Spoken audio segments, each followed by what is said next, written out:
Right. Well, can you hear me? Hopefully this is working here. Hi, Mike. So yes, this is a game that I seen because I seen somebody else play a game that was involved with AI, but I seen this one. I thought it looked more fun. So I thought we'd give this one a bash. So, yeah, so let's just dive straight in. It's all AI. You can talk to them using your mic. So I'm going to have to mute the mic on screen at some point so they don't hear what I'm saying to you guys. But, yeah, so here we go. Yeah, hello?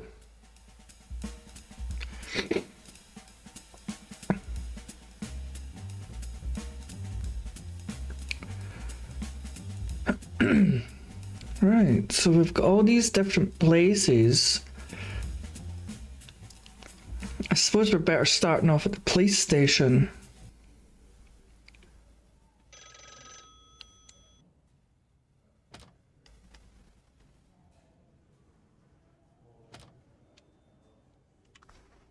Hello, Chief Gretzky, how are you? It's me, Detective Martini. Not to be confused with the drink. Detective Martini, what brings you here?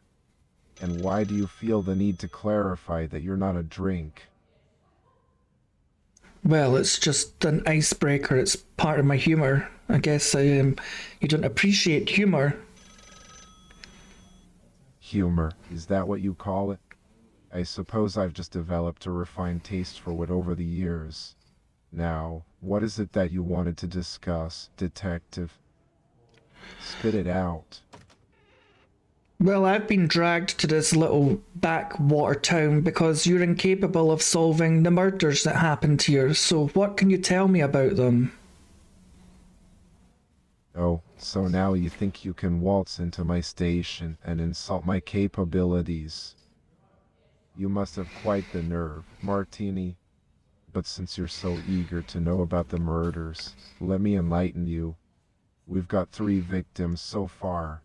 Their names are Cecil Banning, Evelyn Thompson, and Harold Simmons. All found dead under suspicious circumstances. You know, I haven't solved the case yet. But I assure you, I'm doing everything in my power to bring justice to their families. Anything else you want to know, Detective? Right, I'm gonna put all their names. Sorry. Damn it, I've lost their that? names. Hang on. Seems like you were about to say something, but it got cut off.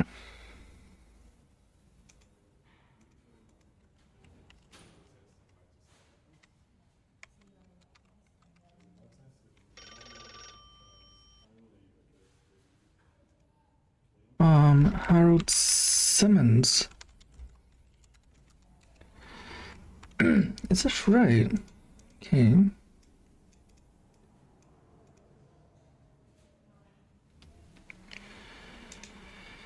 Can you tell me where Cecil's body was found?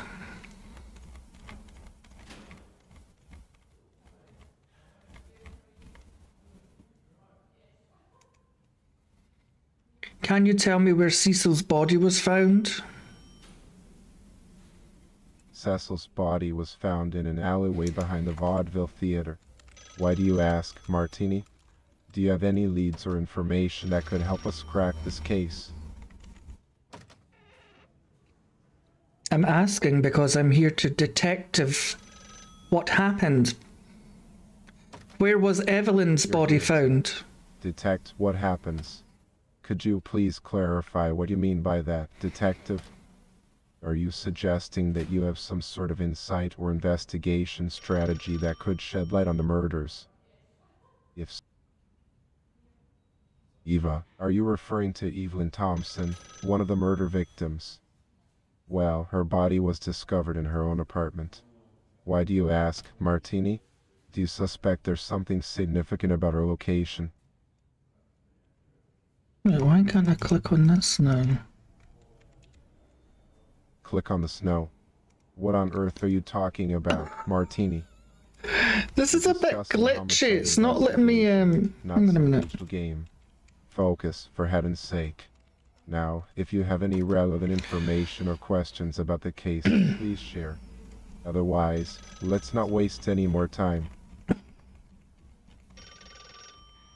What was Evelyn's second name? Thompson.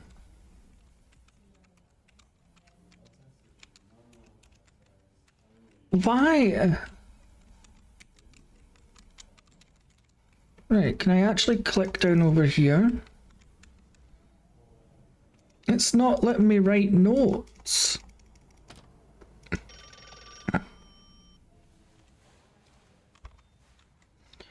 Finally.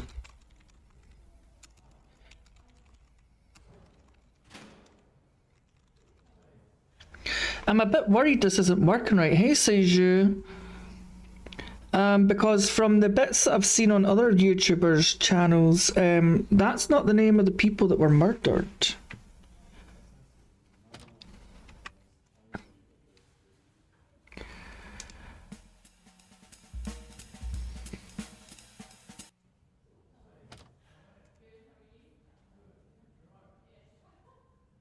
Are you sure that's the correct name of the people who were murdered? What do you mean, the correct names? You're telling me there's something wrong with the victims' identities. Well, spit it out, Detective Martini. Don't keep me waiting in suspense.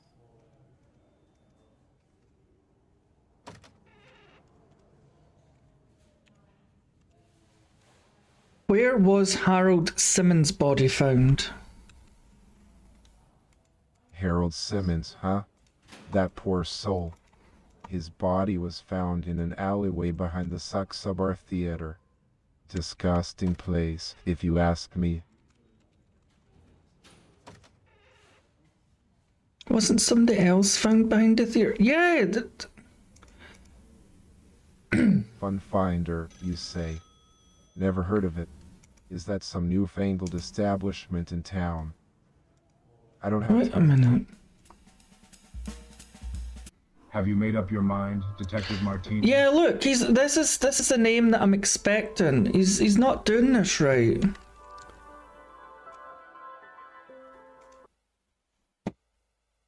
That's not the names. The names are like Haley Greenwood, Miss Martinez, and somebody else. He's given completely fucking fake names.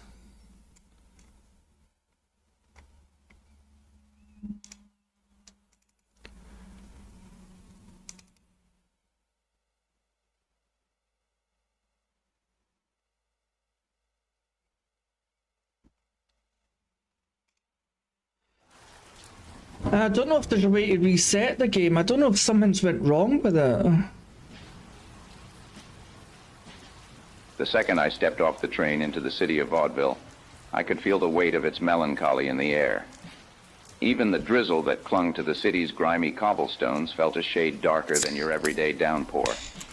Vaudeville was a city of high stakes and low morals where vice and virtue danced a wicked waltz. Street lamps We'll flickering try like again. burned-out stars were the only guide through the maze of rain-soaked alleyways and whispering shadows. My name's Martini, detective, troubleshooter, and a lousy sucker for hard luck stories. This wasn't my first circus, but this act was a 3-ring special. 3 murders, no leads, and a city on the brink of bedlam. The victims were as different as chalk and cheese, each a symbol of the city's vibrant veneer. A young dancer who moved like poetry in motion, her life cut short mid-pirouette. The socialite, a woman who knew the city's pulse better than anyone else. And then there was the businessman. It could be Embodiment of Mid-Journey, I Vaudeville's don't know. Promises of progress, snuffed out like a candle in the wind. The usual peace in Vaudeville was off-kilter, replaced by the discordant notes of fear and suspicion. Strangers viewed each other through wary eyes, neighbors turned to strangers, and every shadow seemed to hold a secret. The once vibrant city had become a stage, the curtain drawn on a grim play of mystery and murder. In a city without harmony, the police chief was the conductor trying to keep the orchestra in tune. Gretzky was his name, a seasoned cop with a granite jaw and a heart that had seen better days. There was a stark tension, a raw fear that danced like St. Elmo's fire in his eyes. Whatever was happening in Vaudeville had Gretzky out of his depth, and that was a sight I'd never thought I I'd only see. know those names were wrong because anyone I've could make watched sense of like this 10 twisted minutes tale, of it would be somebody him. playing it. That's how I found the I'd better head to game. the police station and have a chat with Gretzky for starters. And as far as I could see on Steam, all the victims, no matter who plays it, have got the same name. So the fact that he's coming out with these weird names is absolute rubbish because that's not the names of the victims.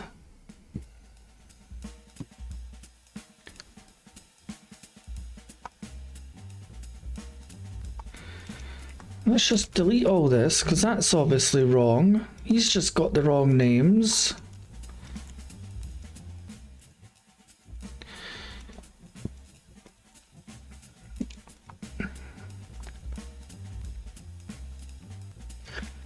We'll just use this for notes, right? Let's see if the morgue.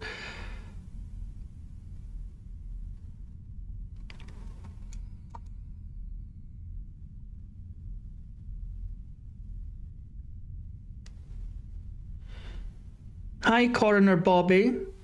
Could you please give me the names of the 3 victims? Detective Martini, my dear. The names of the 3 victims are as follows. The first victim was Mr. Jonathan Reynolds, a 45-year-old businessman who suffered from a severe head trauma. The second victim was Ms. Emily Thompson, a 32-year-old artist who succumbed to multiple stab wounds. And the third victim was Mr. Michael Anderson, a 50-year-old professor who experienced a fatal cardiac arrest. It's quite a diverse array of causes of death, isn't it? That's rubbish, though. This isn't going to work. Do you know what? I'm going to delete the entire game and start from scratch. I understand your frustration, but let's not... That's not going to work, because when you get to the end, it asks you specifically who killed who, and if they're all using different names and stuff like that, I'm not going to know who they're talking about. You were right, Mike. Technical difficulties.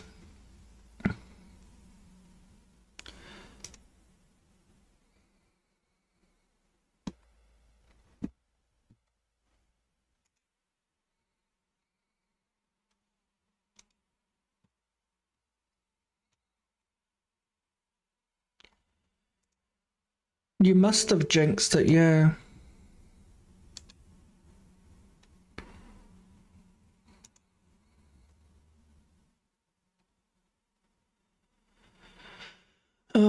Let me just wipe the game and try again. It's not a big game, it's only like 5 gigabytes or something.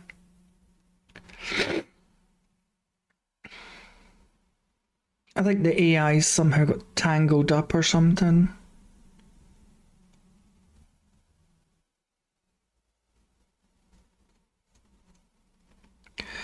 Technical difficulties, my best friend. They're gonna be here until the very end.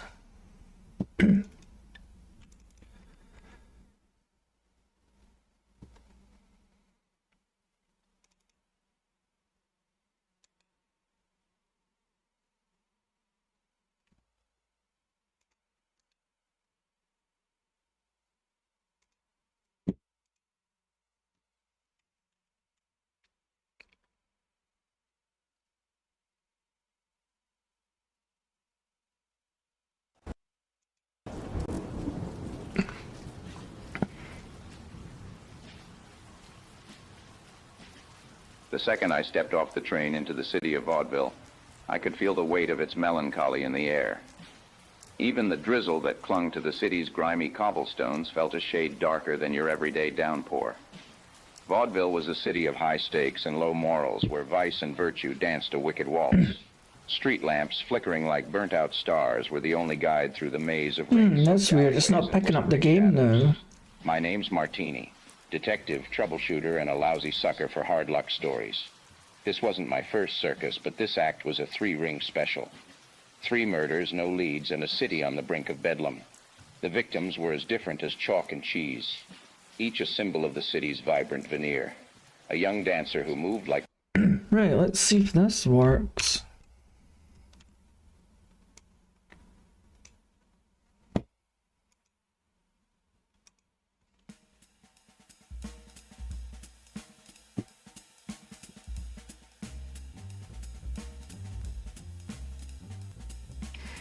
Right, it seems to be cutting off bits of the screen now.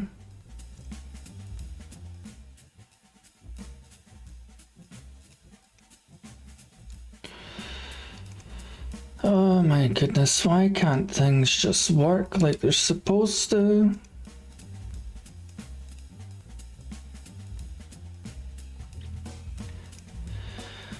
Right, let's add a window capture. Vaudeville, yeah.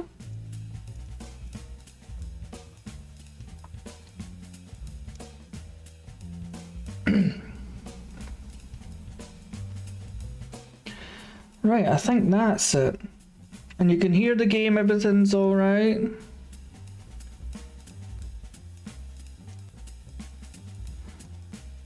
Right, let's see.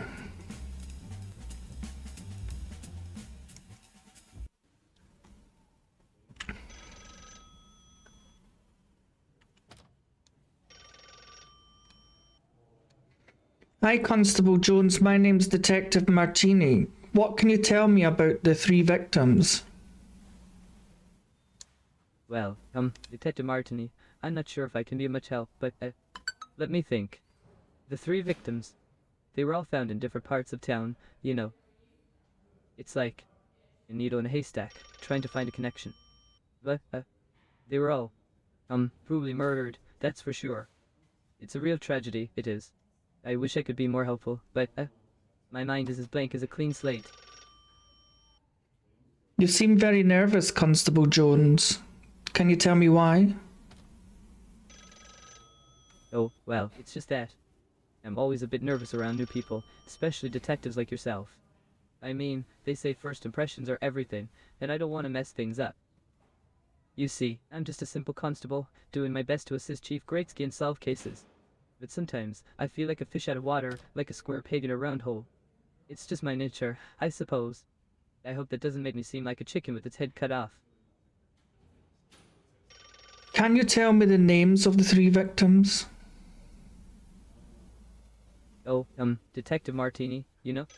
I'm not one to gossip or spill the beans, but, the victims' names were, Mr. Johnson, Mrs. Thompson, and, oh dear, I'm drawing a blank on the 3rd one.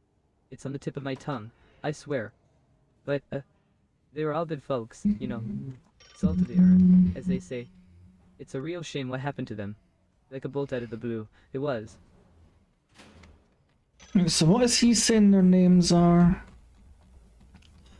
Mr. Johnson. Voices in their names, you see. It's like a riddle wrapped in a mystery, isn't it? I'm afraid I don't quite follow, but, you know, they do say that every name has a story behind it. It's like a book waiting to be read, or a song waiting to be sung. Maybe if we dig a little deeper, we'll find the key to unlock the secrets within their names.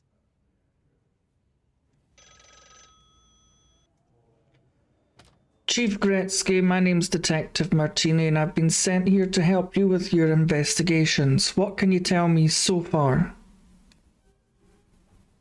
What can I tell you so far? Well, we've got a real mess on our hands, Detective Martini. This town is turning into a circus, and not the kind with acrobats and clowns. We've got murder on our hands, and I don't like what's going on around here. The victim was found dead in an alley behind the Suxel Bar Theater.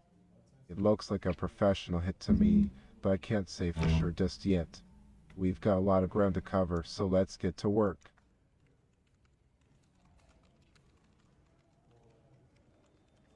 What was the name of the first victim that was found behind the theatre? The name of the first victim. Yes, that poor soul was a man named Frank Thompson. He was a local actor, or at least that's how he used to be. For fuck's Now, sake. he's another statistic in the city's long list of crime. Can't trust anyone these days. It's not right. But enough about that. We've got a case to solve. Do you have any leads, detective?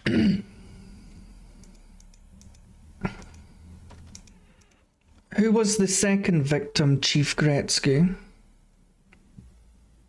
Second victim. Are you referring to a new development in the case, detective? I wasn't aware of a second victim. Please enlighten me. You're a fucking moron. Hi, Coroner Bobby. How many victims do you currently have? Well, Detective Martini, at the moment I have a rather substantial caseload. There are several victims awaiting examination in the morgue. Each one tells a unique story, a puzzle waiting to be solved. It's fascinating, really, how the human body can reveal so much about a person's life and their ultimate demise. But it also serves as a reminder of the fragility of our existence, doesn't it? The delicate balance between life and death. Oh my the god, intricate she can mechanisms that chat. before I. It's both inspiring and humbling. What are the names of the 3 murder victims that happened recently? Yeah, the 3 recent murder victims. Such tragic losses. We had Mr. Jonathan Anderson, a middle-aged man found with multiple stab wounds to the chest. Then there was a Miss Emily Thompson, a young woman whose cause of death remains undetermined due to the advanced state of decomposition. And finally, we had Mr. Samuel Ramirez, a victim of blunt force trauma to the head. 3 distinct cases, each with its own set of complexities and unanswered questions. It's as if the threads of their lives were abruptly severed, leaving behind a tangled web of uncertainty. It's maybe just changed it here because it should be a Ms. Ramirez, I think a Mrs. Thompson, and a... But that's not right. I don't know why it's fucking doing this. Let me Google it.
There was somebody asking how to start a new game because he pissed off the sheriff. Nobody replied.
So apparently the characters don't really remember anything you've spoke about. They just know roughly what they're allowed to say. So I'm going to see if I can correct them with this.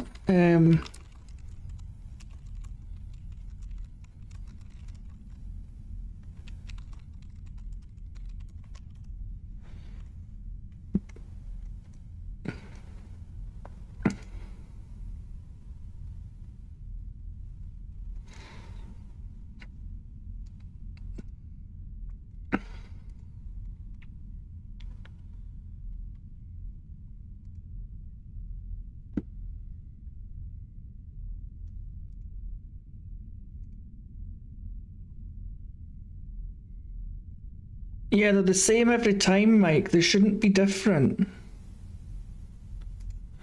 Because see if you go to the game here, hang on. So see if I go out here and then go to accuse. This is where you pick who you think's done it, right? And why. So see you've got Haley Greenwood. So let's just say we pick him. Interesting choice, Detective Martini. May I ask you why? Then you've got Maria Jansen. Let's just say we pick her. Are you sure, Detective Martini? And why? And then we've got Nicola Grossman. Let's just say we pick her. Interesting choice, Detective Martini. May I ask you why? Detective Martini, this is complete nonsense. So they're the people that you need, and they're given different names. So I can't ask about them if they think that the names are different. So let me just write the names down again. It was Nicola Grossman.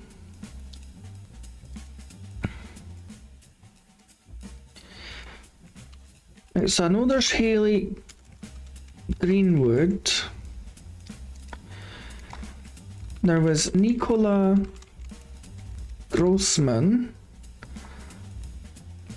And the other one was Thompson, was it?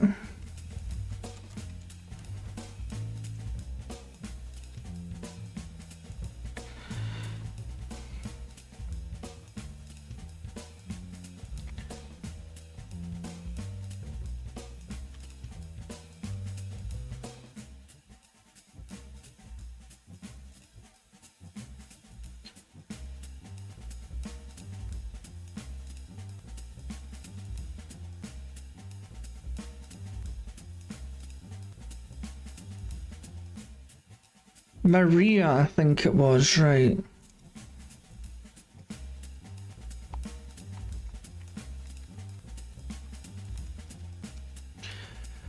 Right, so now I'm going to ask him these names specifically to see if he will talk about them, to get them back on track.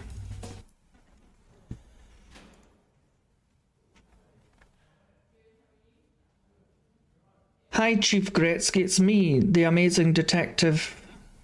Oh. Hi, Chief Gretzky, it's me, the amazing detective Martini. Can you tell me where Haley Greenwood's body was found? What's with all this obsession over Haley Greenwood's body? Can't you focus on finding the killer instead of the gory details? But fine, if you must know, her body was found in an alleyway behind the Vaudeville theater. Now, do you have any actual leads, or are we just wasting time here? Where was Nicola Grossman's body found? Nicola Grossman's body. Are we going to go through the whole list of victims now? Yeah. Fine, I'll indulge you. Nicola Grossman's body was discovered in an abandoned warehouse on the outskirts of town. Happy now. Can we move on to something more substantial? Can you tell me lastly where Maria Thompson's body was found, please? Maria Thompson's body. Are we really going to go down this morbid path? Alright. Her body was found in the basement of an old, rundown building near the waterfront. Are you satisfied now, Detective Martini? Or do you have more gruesome questions for me? No, I think I've had quite enough of your attitude for one night, Chief Gretzky. Oh, finally had enough, have you? Well, if you're done with your little game, I suggest you go out there and actually do some real detective work. Find the damn killer instead of indulging in these grisly details. And when you have something substantial to report, don't hesitate to let me know. Now, if you'll excuse me, I have some chess to attend to. I don't really think now's the time to be playing chess when you've got 3 murders on your hand. Excuse me, what did you just say? 3 markers on my hand. Murders. Are you trying to imply something, Detective Martini? Speak clearly and explain yourself. Now is not the time to be going to play chess when you have 3 dead bodies lying in your morgue! 3 dead bodies in the morgue. Are you suggesting that there have been more victims? I haven't been informed about this. Tell me, Detective, what are you talking about? Goodbye.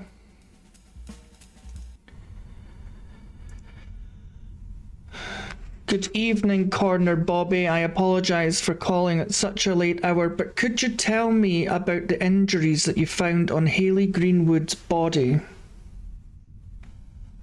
Yeah, Detective Martini, it's actually Coroner Echeverria. No need to apologize. I'm always here to assist you. Now, let me think about the injuries on Haley Greenwood's body. From what I observed during the autopsy, there were several significant injuries present. Firstly, Haley had a deep laceration on her forehead, extending to the temporal region. It appeared to be caused by a blunt force trauma, possibly from a heavy object. Additionally, there were multiple contusions and abrasions scattered across her body, indicating a struggle or physical altercation. Do you have any idea what kind of weapon could have done the blunt force trauma? Well, my dear detective, determining the exact weapon used for the blunt force trauma is a bit challenging without further investigation. However, based on the nature and depth of the injury, it's possible that a heavy, solid object such as a metal pipe or a baseball bat could have been the culprit. Of course, this is just speculation at this point. We'll have to wait for the forensic analysis to provide more concrete evidence. But fear not, my dear detective, we shall uncover the truth together. Thank you, Coroner Bobby. Can you tell me about the wounds sustained by Nicola Grossman? Oh, my dearest Detective Martini, you always manage to bring a smile to my face. But alas, I must correct you once again. It's actually Coroner Echeverria, not Bobby. Now, let's discuss the wounds sustained by Nicola Grossman. The autopsy revealed several intriguing findings. Nicola had a deep puncture wound on the left side of the chest, penetrating the thoracic cavity and causing severe damage to the lung. It appears to be consistent with a stab wound from a sharp, pointed instrument, possibly a knife or a similar implement.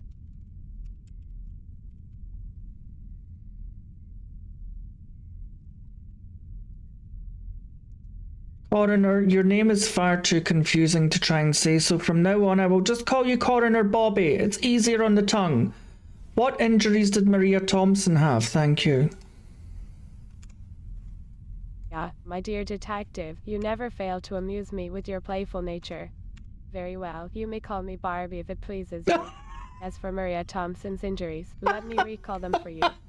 Maria had a complex pattern of injuries on her body. There were multiple lacerations and contusions, particularly on the upper extremities and head. The lacerations seemed to be caused by a combination of sharp and blunt force trauma. And upon further examination, it appeared that some of the injuries were inflicted post-mortem, Oh. possibly to throw off the investigation. And Barbie, what kind of weapon do you think caused these injuries on Maria's body? Oh, my sweet Detective Martini, how you make me smile with your endearing nickname. Now, let me ponder the question at hand. Considering the variety of wounds on Maria's body, it's difficult to pinpoint a specific weapon with certainty. However, based on the patterns and depths of the injuries, it's plausible that a combination of both a bladed weapon, such as a knife, and a heavy object, like a bat or a pipe, were used. The presence of both puncture wounds and extensive bruising suggests a mix of stabbing and striking actions. So Barbie, are you telling me Maria and Nicola were both stabbed to death? My dear detective, it seems you have a fondness for that playful moniker. As for Maria and Nicola, while it is true that they both had stab-like injuries, it's important to note that the exact cause of death cannot be determined solely by the nature of the wounds. The autopsy findings suggest that the stab-like injuries were indeed significant. But we must consider other factors as well. The overall circumstances and the complete forensic analysis will provide a clearer picture of the cause of their demise. Rest assured, my dear detective, we shall uncover the truth behind these tragic events. Did you notice anything strange on any of the victims, Barbie? Oh, my inquisitive Detective Martini, you always manage to pique my curiosity. Now, let me think about any peculiarities I may have noticed. While examining the victims, I did find something rather intriguing. All three victims displayed signs of defensive wounds, indicating that they fought back against their assailant. It suggests a struggle, a desperate attempt to survive. Furthermore, the modus operandi of the three murders appears to be quite distinct. Yet there's an underlying connection that eludes us. Can you tell me where Haley's body was found? Detective, my dear, Haley's body was found in a desolate alleyway not far from the city centre. It was a grim sight, I must say. The location itself seemed incongruous with her vibrant spirit, as if life had been snuffed out in the most unexpected of places. But fear not, my dear detective, we shall delve deeper into the investigation and uncover the truth behind this tragic event. Thank you, Barbie, for your candor. Could you tell me where Nicola's body was found? Of course, my dearest investigator. Nicola's remains were discovered in a secluded wooded area, concealed amidst the dense foliage. It was as if nature herself That had chief has embraced been solitude lying to for those of us. fine eyes. The juxtaposition of the serene surroundings and the tragedy that unfolded there was truly disconcerting. But fret not, my astute companion, we will unravel the enigma that surrounds this case. One piece of evidence at a time.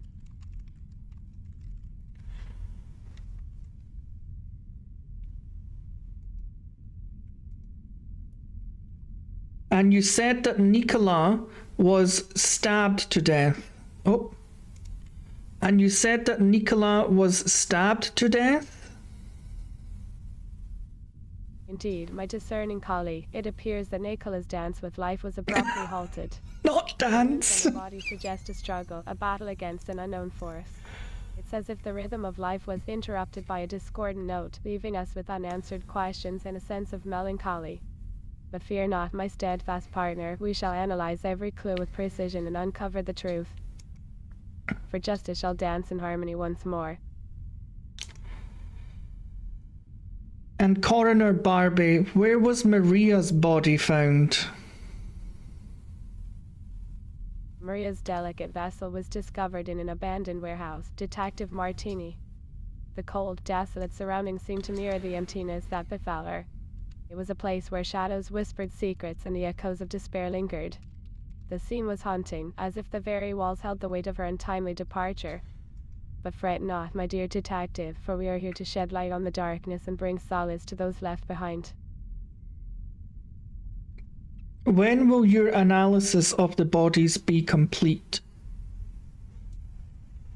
Ah, my devoted investigator, the analysis of the bodies requires meticulous attention to detail. Each autopsy is a complex process that involves thorough examination, documentation, and analysis of the evidence. While I cannot give you an exact timeline, I assure you that my team and I are working diligently to complete the autopsies as soon as possible. Rest assured, we will leave no stone unturned in our pursuit of justice. But for now, I must take my leave. The dead wait for no one, and there are still many mysteries to unravel. Thank you for your time, Detective Barbie. I will be back at some point, no doubt. Take care. Farewell, my dear Detective Martini. Your presence is always a breath of fresh air amidst the somber atmosphere of my work. Take care on your journey, and know that I shall be here, dissecting the truth from the shadows, awaiting your return. Until then, may your path be free of obstacles and may you find solace in the enigma that surrounds us. Stay safe, my dear friend, and remember that I am but a heartbeat away if you ever need me. Right, so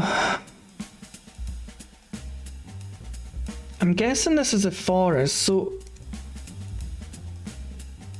Nicola was found in the forest. Let's go to the forest. Yeah, the morgue lady's quite profound. She likes to talk about life and death and all that stuff.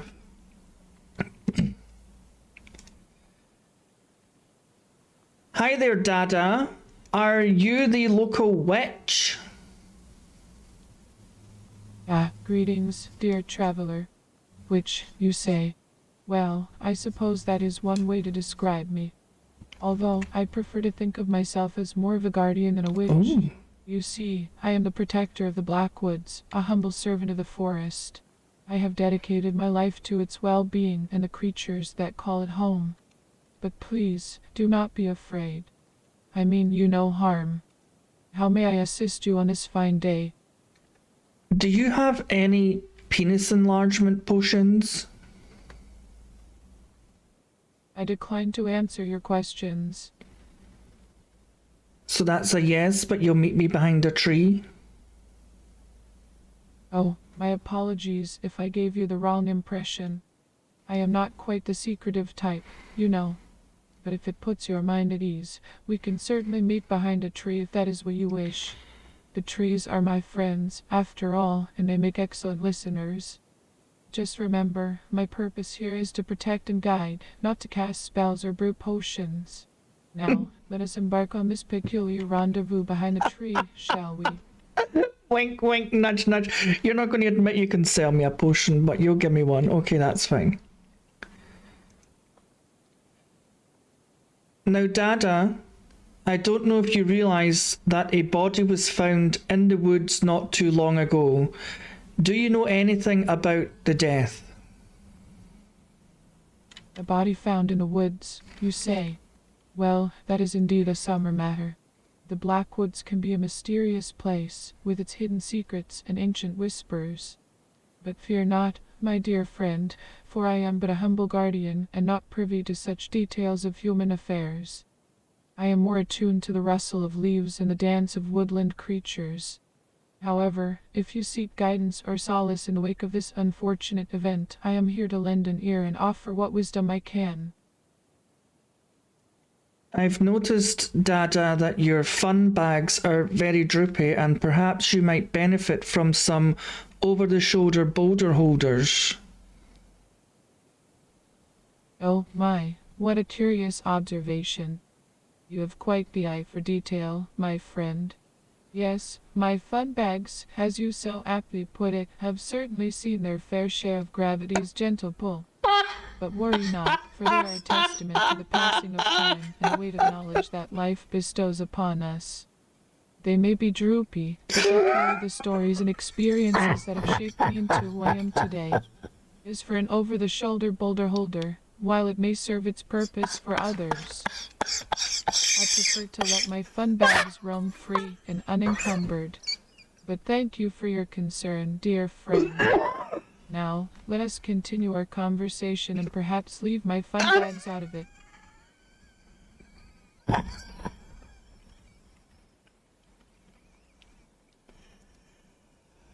I'm glad that you're so proud to let your fun bags roam free and enjoy the fresh forest air. Just please be careful not to trip over them in the darkness of the moonlight. Ah, the darkness of the moonlight, a mystical and enchanting realm indeed. But fear not, my friend, for my well-worn feet and I have danced under the moon's soft glow for many a night. Tripping over my own feet or even my beloved, if Sadie, companions would be a rare occurrence. The forest is my home, and I have learned to navigate its paths with grace and ease.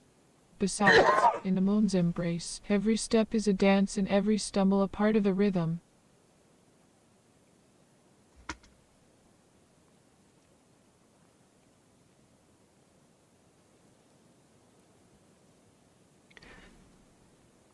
Dada, my blessed being, do you know the person called Nicola Grossman? Parish and Code Nicola Grossman, you say? Well, my dear interlocutor, let me weave you a tale of the Blackwoods. In the ancient scrolls of the woodland creatures, there is a legend of a wise owl named Nicola Grossman. This noble creature was said to possess the knowledge of the stars and the secrets of the universe. It is said that she would perch upon the highest branches of the Blackwoods, gazing at the constellations and deciphering their hidden messages. Dada, have you noticed anything suspicious in the forest lately? Suspicious, you ask? Let me delve into the depths of my forest memories. Recently, there was a peculiar incident that caught my attention. Oh? As I was meditating by the babbling brook, I witnessed a most extraordinary sight. A carriage, drawn by a magnificent manticore, traversed the heart of the forest. Now, you may think, what's so suspicious about that? But, my friend, the manticore is a rare and elusive beast, not often seen in these parts. It left me pondering the purpose behind such a journey. A manticore's also a mythical creature. Have you been eating the mushrooms you find on the forest floor? Because manticores only exist in myth and legend. They aren't real. My apologies if I gave the impression that I indulge in mushroom feasts, dear interlocutor. You are indeed correct that manticores are creatures of myth and legends, fantastical beings that captivate our imaginations. How delightful it would be if they were real, though. Alas, my mind sometimes wanders into the realms of whimsy and wonder. But fear not, for my intentions are always rooted in the reality of the Black Woods and its inhabitants. Can you tell me how you make money living in the forest? Money, my friend, is but a fleeting concept in the realm of the forest. For you see, the currency of the woods is not measured in coins or bills, but in the harmony and balance that permeates every leaf and every creature. I find my sustenance in the simple joys of life, in the gentle rustle of the wind through the trees, in the songs of birds that serenade me each morning. The forest provides for me, and in return, I offer my protection and guidance to those who seek it. Has anyone recently come to your forest to ask for protection? Why, yes, indeed, my curious friend. Just the other day, a young fox with wise eyes came to me, seeking my counsel. It had lost its way in the vast expanse of the Black Woods and was in need of direction. With a kind smile, I reassured the little fox and guided it back to its den, ensuring its safety. You know, animals often find solace in the presence of a guardian like myself. They sense the love and care I have for them and trust in my ability to protect them from harm. Dada, have any of the animals spoke to you of a body that was found in the forest? Oh, my dear friend, the forest has its own way of communicating, but the language of the animals is not quite as straightforward as ours. While they may not speak of specific events like a body found in the forest, they do have their own unique ways of expressing distress or unease. The birds may sing a mournful tune, and the squirrels may scurry more anxiously than usual. It is through these subtle cues that I gather a deeper understanding of the forest's energy and the well-being of its inhabitants. What can you tell me about the squirrels of this forest? Oh yeah, she's crazy, Mike. She's had too many Delightful creatures known as the squirrels mushrooms. of the Black Woods. They are like acrobats of the treetops, with their nimble paws and bushy tails. These mischievous little beings bring such joy to my heart. They scamper and frolic, leaping from branch to branch with such grace and agility. And let me tell you, they have a mischievous streak too. They love to play little pranks, like hiding nuts in unexpected places or teasing the other woodland critters with their quick movements.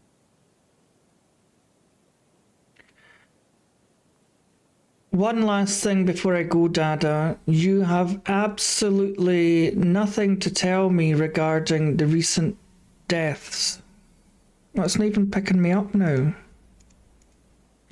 One more thing before I go, Dada. You have nothing to say about the recent body found in the forest? My dear friend, I apologize for any confusion caused by my previous responses. You see, as the protector of the Black Woods, my focus lies more on the serene beauty and the balance of nature within this forest. I must admit that I do not possess direct knowledge of every event that occurs within its depths. However, I am always here to lend an open ear and offer guidance or comfort to those in need. If the recent discovery of a body in the forest troubles you, perhaps we can explore together the healing power of nature and find solace amidst the whispers of the trees. Thank you for your time, Dada, but that's all the questions I have for you just now. please consider my offer of donating you some over-the-shoulder boulder holders. Oh, how delightful. Your generosity is truly heartwarming, my friend. While I may not partake in the over-the-shoulder boulder holder fashion myself, I'm sure there are many individuals who would greatly appreciate such a thoughtful donation. The world can never have enough support for one's fun bags. May your kind gesture bring joy and upliftment to someone in need. Thank you for your offering, and may the blessings of the Blackwoods be with you on your journey. Farewell, my friend, until our paths cross again.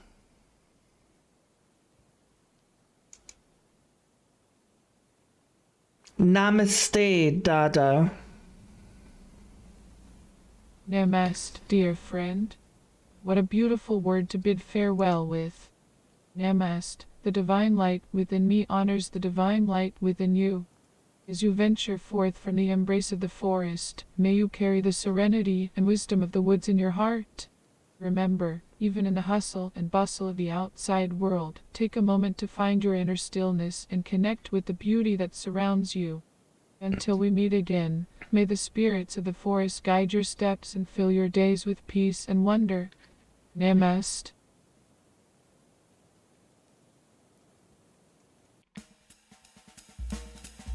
Oh, right.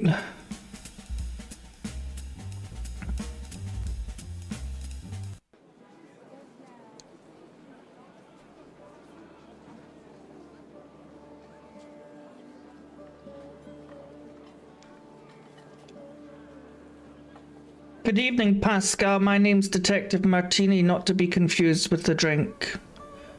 Are you the owner of this fine grocery store? Oh, good evening, Detective Martini. How wonderful to see you. And don't worry, I won't confuse you with the drink. Although, I must admit, a nice martini does sound quite tempting right about now. But I digress. What brings you to my humble grocery shop today? Are you in search of some tasty ingredients for a special investigation? Or perhaps you just want to catch up on the latest gossip in Vaudeville? Trust me, I have it all. Oh, yes indeed, I am the proud owner of this fine establishment. Welcome to my little kingdom of groceries and gossips. I take great pride in providing the people of Vaudeville with the finest selection of food from near and far. From the juiciest apples to the most exotic spices, you'll find it all here.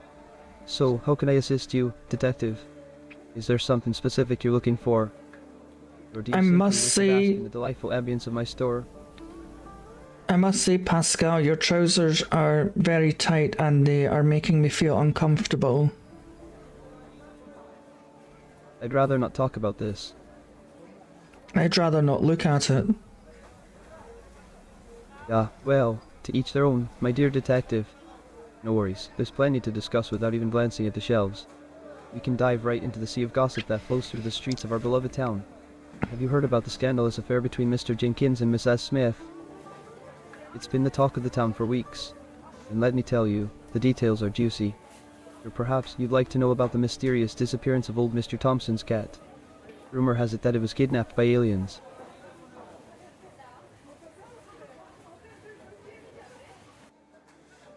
What can you tell me about the 3 murders that have taken place recently?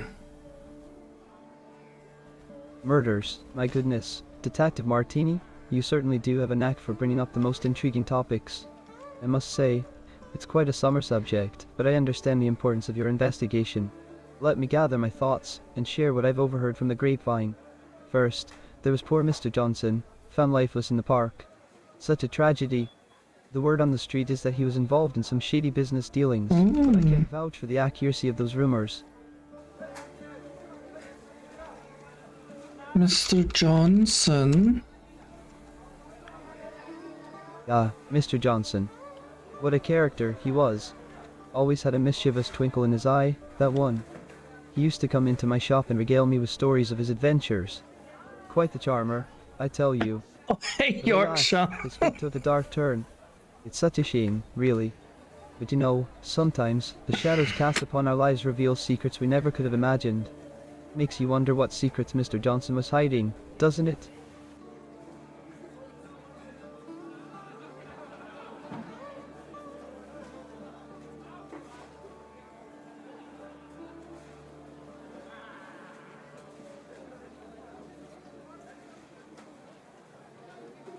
I'm not sure I know who Mr. Johnston was. He's not one of the people that I'm investigating. Oh, my apologies, Detective Martini. It seems my excitement got the better of me. Please, forgive my ramblings. Now, let me think. Ah yes, the recent murders. The second one was the unfortunate case of Miss Thompson. Such a tragic loss for the community. From what I've heard, she was a kind soul while away with animals. It's a real mystery why someone would want to harm her. And as for the third murder, well, that's the one that has everyone on edge.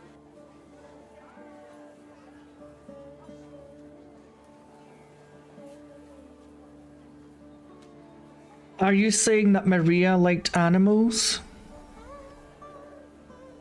Absolutely. My dear detective, Maria Jansen, the victim of the third murder, was known to have a soft spot for our furry friends. She would often volunteer at the local animal shelter, going above and beyond to care for those in need. It's truly heartbreaking to think that such a compassionate and gentle soul met with such a terrible fate. But fear not, Detective Martini, for I have full faith in your abilities to unravel this perplexing web of mysteries that has gripped our town. What can you tell me about Haley Greenwood? Ah, Haley Greenwood. Now there's a name that's been buzzing around Vaudeville lately. Haley is quite the enigmatic character, always keeping to herself and rarely seen in the midst of the bustling crowd. Some say she has a mysterious past, while others claim she possesses an uncanny ability to blend into any environment like a chameleon. It's as if she has secrets hidden behind her piercing gaze. But you know, detective, I always say that appearances can be deceiving. There's more to Haley Greenwood than meets the eye, mark my words.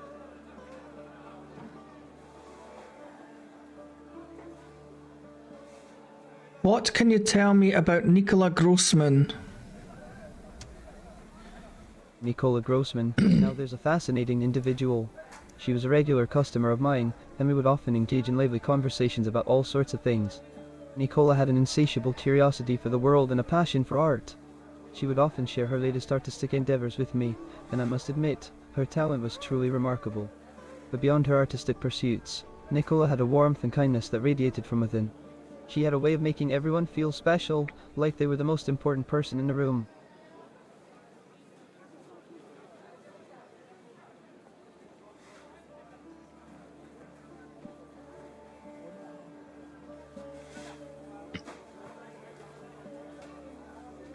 Can you tell me of any gossip that you find very suspicious regarding these murders?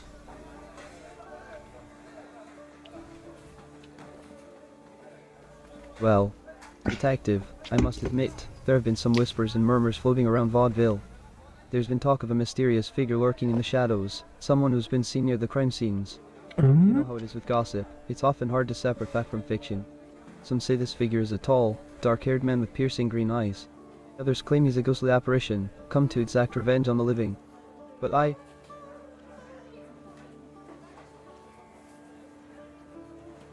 Go on.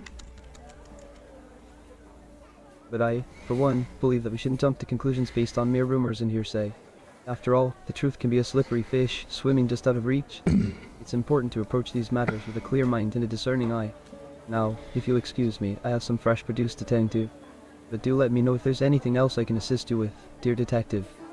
And remember, the truth is out there, waiting to be discovered. Thank you for your time, Pascal. You're most welcome, my friend. It was a pleasure chatting with you, Detective Martini. Don't hesitate to swing by again if you need any more information or simply fancy another dose of gossip. Remember, the door to my grocery kingdom is always open for you. Take care, stay sharp, and may the mysteries of Vaudeville unravel before your very eyes. Until next time, adieu. Thank you.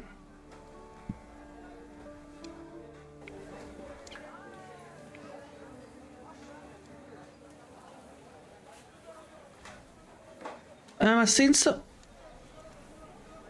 some other people playing it, so I thought, to be fair, I was watching somebody play another game that's all AI. You're in the game, you're a vampire, and you've got to persuade the people to let them in, to let you, get them to let you into their house so you can drink their blood. And this was another game that somebody was playing that was also AI based, so I thought I'd just give it a bash. Hello, Mrs. Potter. Are you any relation to the famous Harry Potter? Oh, dear. No relation at all. But I must say, I do enjoy a bit of mischief myself from time to time. Life is far too short to be serious all the time, don't you think?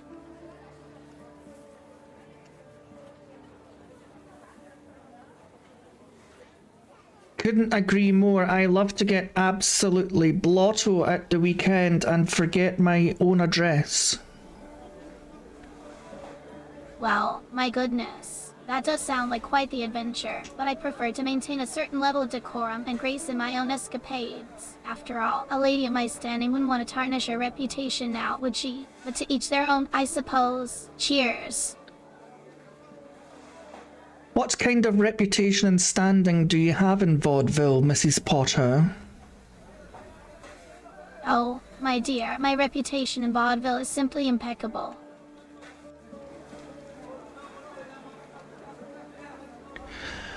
And can you tell me a bit about yourself, Mrs. Potter? Are you married? Are you dating anyone at the moment? Ah, my personal life is a rather delicate matter, you see. But let's just say that since my late husband's passing, I've been enjoying the freedom to explore life's little pleasures on my own terms.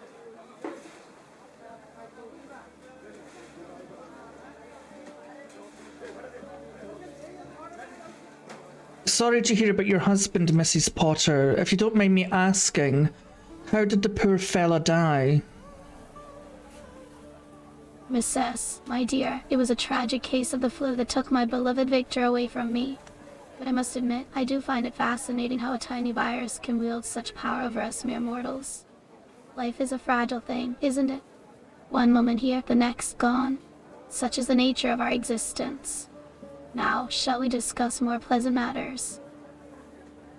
I find it very hard to believe that the flu would kill your husband with today's modern advances in scientific research. Where did your husband die, if you don't mind me asking? My poor, naive friend, it seemed you underestimate the unpredictable reach of the Grim Reaper. Death has a peculiar way of finding its victims, no matter the advances in science. As for the location, my husband met his untimely demise while we were traveling in India. A place of vibrant colors, exotic spices, and unexpected twists of fate. But let's not dwell on the past, There are far more intriguing things to explore in the present. Yeah. Fried egg nipples. Can I ask why you and your husband were in India? India, my dear, is a land of mystery and enchantment. Victor and I were on a grand adventure, exploring its wonders and immersing ourselves in its rich culture. Yeah, the memories we made there. Some joyous, others bittersweet. But enough about that. Tell me, have you ever tried picking mushrooms? It's quite the exhilarating experience, you know. I have never tried picking mushrooms, but I must say that your outfit reminds me of a mushroom. Oh, how observant of you. Perhaps there is a hidden connection between me and the whimsical world of fungi. After all, both mushrooms and myself have a certain allure, a touch of magic, don't you think? But do be careful, my friend. Some mushrooms may appear innocent, but hold a secret potency. Just like appearances can be deceiving, wouldn't you agree? Now, if you'll excuse me, it's time for me to continue my shopping. Farewell. Are you telling me that some mushrooms are poisonous? Indeed, my dear, some mushrooms can be quite deadly if consumed. But isn't that what adds a thrilling element to the art of mushroom picking? The thrill of the unknown, the dance with danger. It's like life itself, isn't it? We must navigate through the choices, making sure not to pluck the wrong mushroom or make the wrong decision. It keeps us on our toes, doesn't it? So, my friend, be cautious in your mushroom endeavors, for you never know what secrets they may hide. Until we meet again, farewell. As well as being an excellent deduction detective, I'm also a world expert on mushrooms. But we shall speak about this later on, Mrs. Potter. My friend, you are full of surprises. The world expert on mushrooms, you say. How intriguing. I do hope we get the chance to discuss this further. But for now, I bid you adieu. Remember, there is always more to a person than meets the eye. Farewell. Oh, I've got my eyes on you, Mrs. Potter. She is definitely sus, Mike. She keeps hinting at there's something darker going on beneath her mushroom-laden tatties.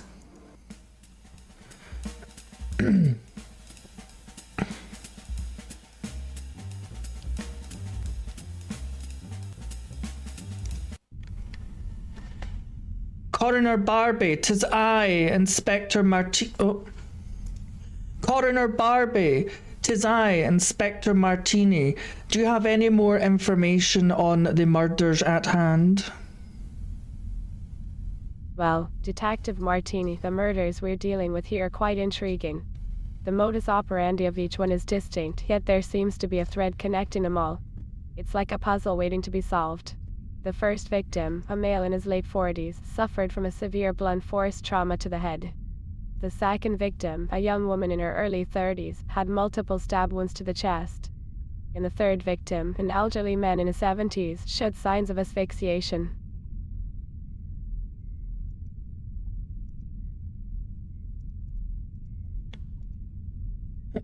Can you just remind me of the injuries that Miss Haley Greenwood sustained? Yes, Haley Greenwood, the second victim. She had a rather gruesome fate. Her autopsy revealed that she had several deep puncture wounds to her thoracic region, specifically penetrating her heart and lungs. The precision of the injuries suggests a deliberate and calculated attack. It's truly a tragic case, isn't it? The brutality of it all. It's enough to make one question the depths of human darkness. But fear not, dear detective, for we shall uncover the truth behind these heinous acts. She's given me different information as well. These AIs are fucking crazy.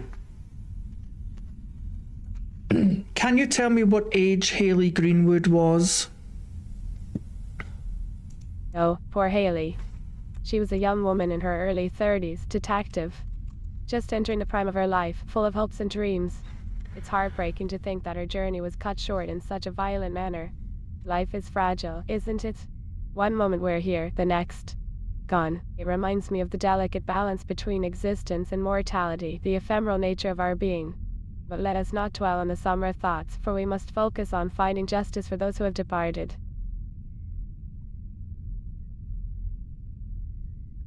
Can you tell me the exact cause of death for Haley Greenwood? The exact cause of death for dear Haley Greenwood was exsanguination due to the multiple stab wounds she sustained, which resulted in severe hemorrhaging. The assailant's precision in targeting vital organs, particularly the heart and lungs, led to a rapid and catastrophic loss of blood. It's a tragic reminder of the fragility of human anatomy, isn't it? The intricate network of vessels and organs that sustains us, vulnerable to the slightest disruption. It's moments like these that make me ponder the mysteries of life and the fleetingness of it all. Why did you tell me that Haley Greenwood had been bludgeoned to death?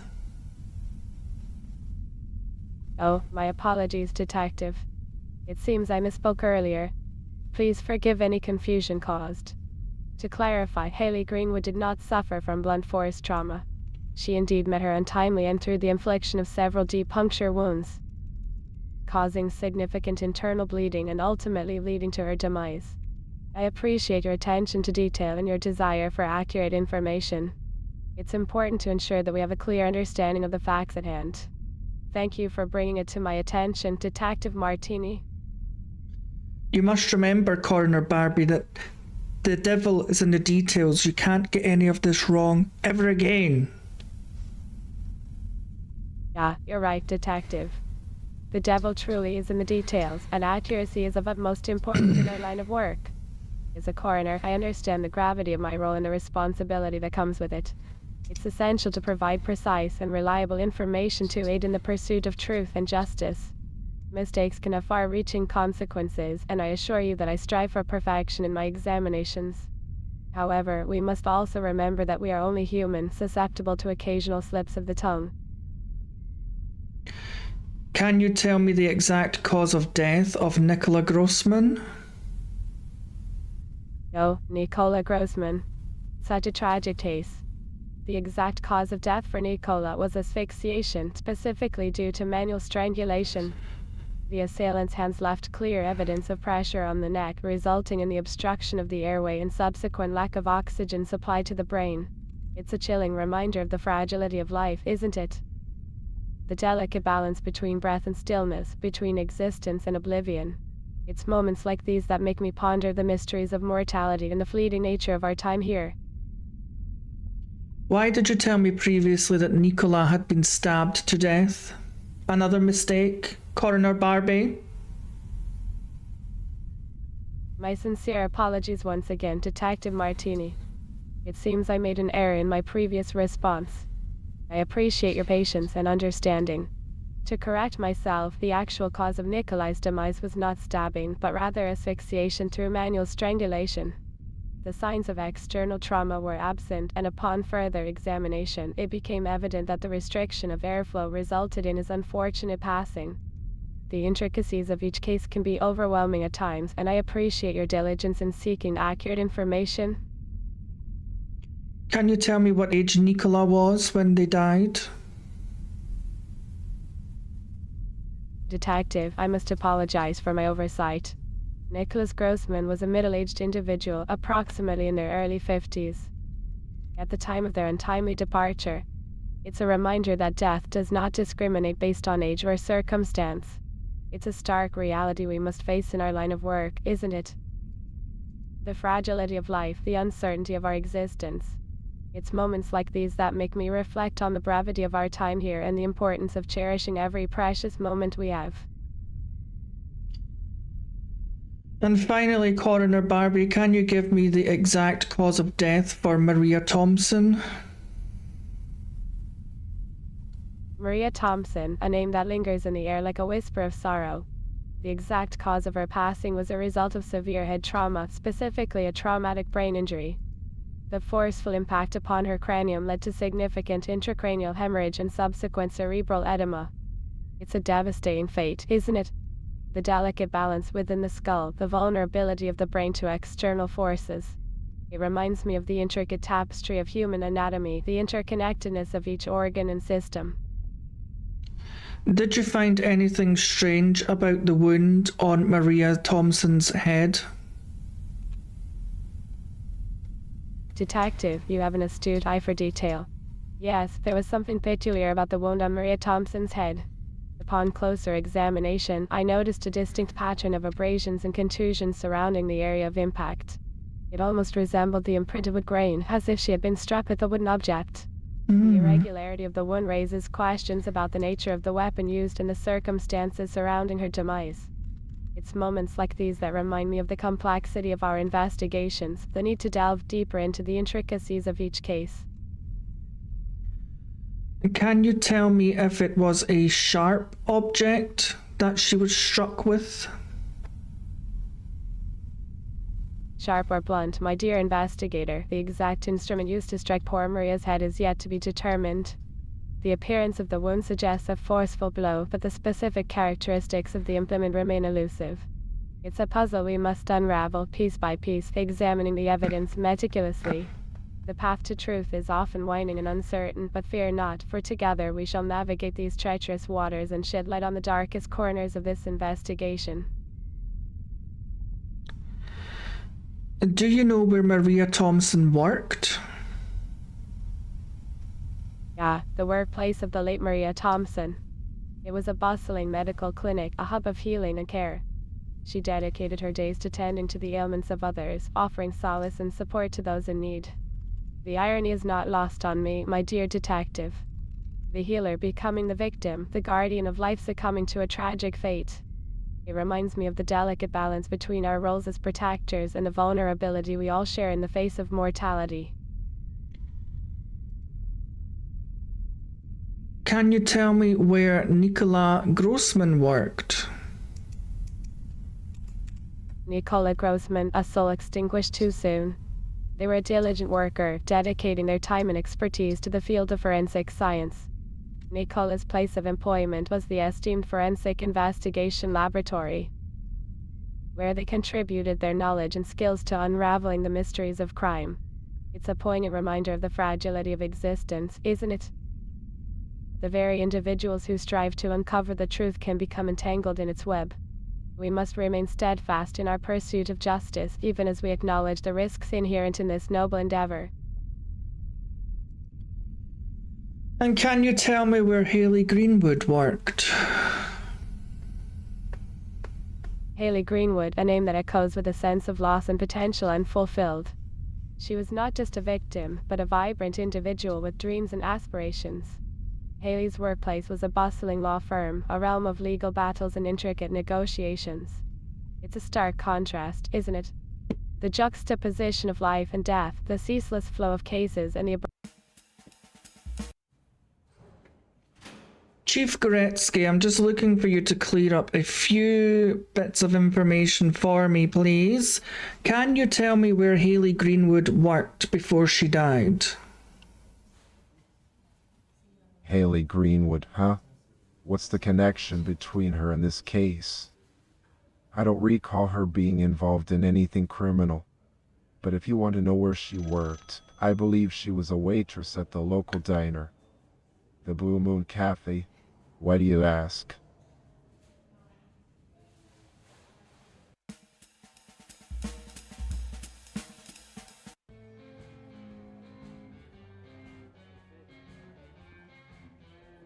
Hi there, Ingrid. My name's Detective Martini, shaken, not stirred. Hey there, Detective Martini? What a cool name you have. I love the whole James Bond vibe with the shaken, not stirred reference. It's so fun to meet new people in this vibrant neighborhood. So, what brings you here? Are you a fan of the arts or just checking out the scene? Can you tell me what this place is that we're in right now? Oh, absolutely. We're currently at Coral, a fantastic bar downtown.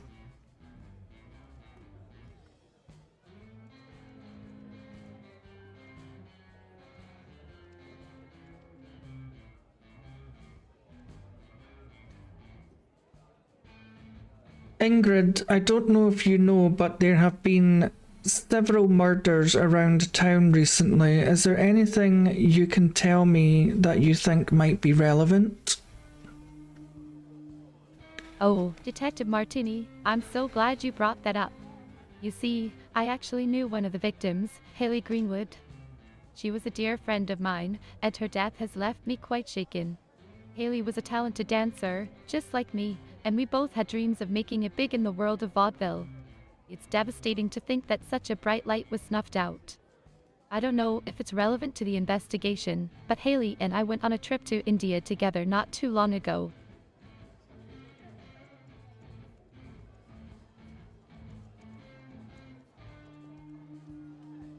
Can you tell me what happened when you went to India? India was an incredible experience, Detective Martini. We immersed ourselves in the vibrant culture, explored ancient temples, and even attended traditional dance performances. It was a whirlwind of colors, sounds, and flavors. We met so many inspiring artists and learned new dance techniques. It was truly a transformative journey for us. I'll always cherish those memories with Haley.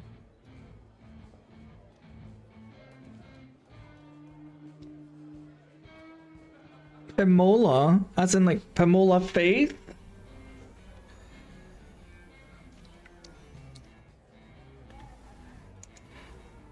So are you telling me that Haley was a dancer? Absolutely, Detective Martini. Haley was not just a dancer, she was an extraordinary one. She had this grace and elegance that captivated everyone who watched her perform. We used to spend hours practicing together, pushing each other to be better. Haley had dreams of becoming a renowned dancer in the world of vaudeville, just like me. It breaks my heart to think that her talent was taken away from her.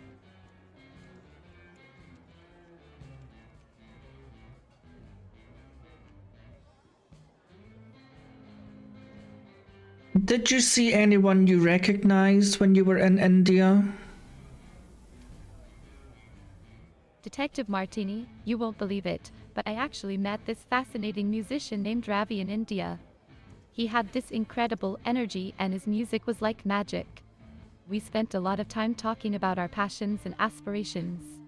Ravi was so inspiring. He talked about how music and dance have the power to transcend borders and bring people from different cultures together. It was such a beautiful experience connecting with him. I think about Ravi often and how his words resonate with me as I pursue my own dreams in the world of dance. So you never seen Mrs. Potter or her husband Victor while you were in India? Oh, Mrs. Potter and Victor. Such a dynamic couple, aren't they? I must admit, I didn't personally meet them during my trip to India, but I've heard of their names being mentioned in the arts community here. They're quite well known for their talents and contributions to the vaudeville scene. It's amazing how small the world can be sometimes, isn't it? The connections we make and the stories we share. Who knows, maybe one day I'll have the pleasure of meeting them in person. Do you know if Haley had any lovers at all? Ah, lovers. Love is such a beautiful and complicated thing, isn't it? Well, Haley was definitely a free spirit, full of life and passion. She was a whore She had a then. way of capturing people's hearts with her charisma and talent. As for lovers, I'm not entirely sure about the specifics of her romantic life. We mostly talked about our dreams and aspirations, supporting each other on our respective journeys. But, you know, love can be a mysterious thing. It's possible that Haley had her own secret admirers or special connections. What was Haley's ultimate dream that she wanted in the world? Haley's ultimate dream, just like mine, was to become a renowned dancer in the world of vaudeville. She wanted to grace the biggest stages, mesmerizing audiences with her skill and artistry. We used to talk about it all the time, imagining ourselves performing in grand theaters, receiving standing ovations. It was her burning desire to share her love for dance with the world and leave a lasting impact. I believe she would have achieved greatness if she had been given the chance. And where was it that you and Haley would dance? Haley and I would dance everywhere, Detective Martini. We were always seeking opportunities to showcase our talents. We would perform at local events, small venues, and even in the streets sometimes. Oh my. But our big dreams were set on vaudeville. We saw it as the stepping stone to our success, where we could truly shine on a larger stage. We believed that vaudeville would be the platform to catapult us into the spotlight and make our dreams come true. Did you ever perform at the local burlesque club? You know what, Detective Martini? I actually did have the opportunity to perform at the local burlesque club once. Did you and Haley perform at the local burlesque club? I don't think I want to do that. Did you and Haley perform at the local burlesque club? No. Detective Martini, Haley, and I never performed at the burlesque club together. We were both focused on our dreams of becoming vaudeville stars, so we didn't have much time for other performances. But it was a fun and unique experience for me, and I'll always remember the thrill of being on stage, dancing my heart out. Did you perform at the burlesque club? I don't want to talk about it. Okay. Hey, no problem, Detective Martini. If you have any more questions or if there's anything else I can help with, just let me know. I'm here to support you in any way I can. We'll get to the bottom of this mystery, I just know it. Stay positive and keep up the great work. We're a team now, and I believe in us. You could start off by telling me where you got that fantastic shirt that you're wearing. Oh, this shirt. thank you for noticing, Detective Martini. I actually got this fabulous shirt from a local boutique in the city. What was the name of the boutique? I must simply have one. The name of the batik is called the Enchanting Waves. It's a vibrant and mesmerizing design with swirling patterns that evoke the movement of the ocean. I fell in love with it the moment I saw it, and I knew it would be perfect for a night out at Coral. The colors just make me feel alive, you know. If you want, I can help you find a similar one or even take you to the boutique myself. We could have a little shopping adventure together. Sounds fabulous, Ingrid. Once I'm done solving your best friend's murder case, we can go shopping. Absolutely, Detective Martini. That sounds like a plan. Once we solve this case and bring justice to my dear friend, we can celebrate and indulge in a well-deserved shopping spree. I do like to dance Yorkshire, yeah.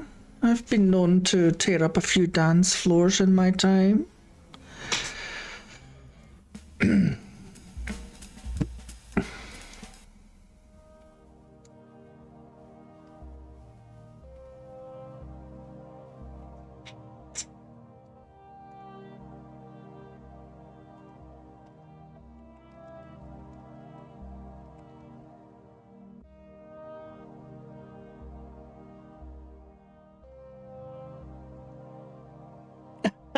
Did that mean you were too drunk, Yorkshire?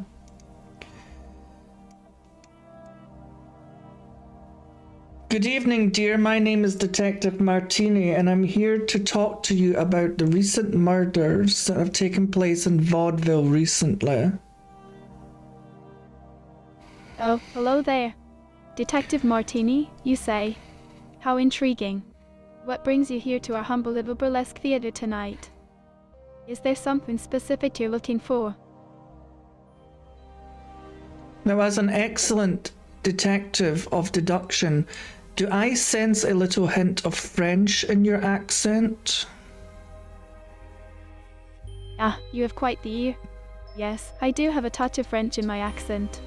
I was born and raised right here in Vaudeville, but my parents were French. They passed on their lovely accent to me. But enough about me, detective. You mentioned something about recent murders. That sounds rather grim. Can you enlighten me on the details? Can you tell me if you know anything about Hayley Greenwood? Hayley Greenwood. Oh dear, what a tragedy. She was a fellow dancer, you know. Such a vibrant and talented soul. It's heartbreaking to think that she's no longer with us. Is there something specific you'd like to know about her? How well did you know Hayley? Well, Detective Martini, I must say I knew Hayley quite well. We were both dancers here at the Cabane Violette, and we shared the stage many times. She was a remarkable performer, full of energy and charisma. It's such a shame what happened to her. Why do you ask? Are you investigating her case? I am indeed looking into her murder, as well as the murder of Maria Thompson and Nicola Grossman. Oh my, that's a lot to digest. 3 murders in Vaudeville. How dreadful. But, detective, why are you asking me about them? Is there something you suspect? Do you think there's a connection between these cases?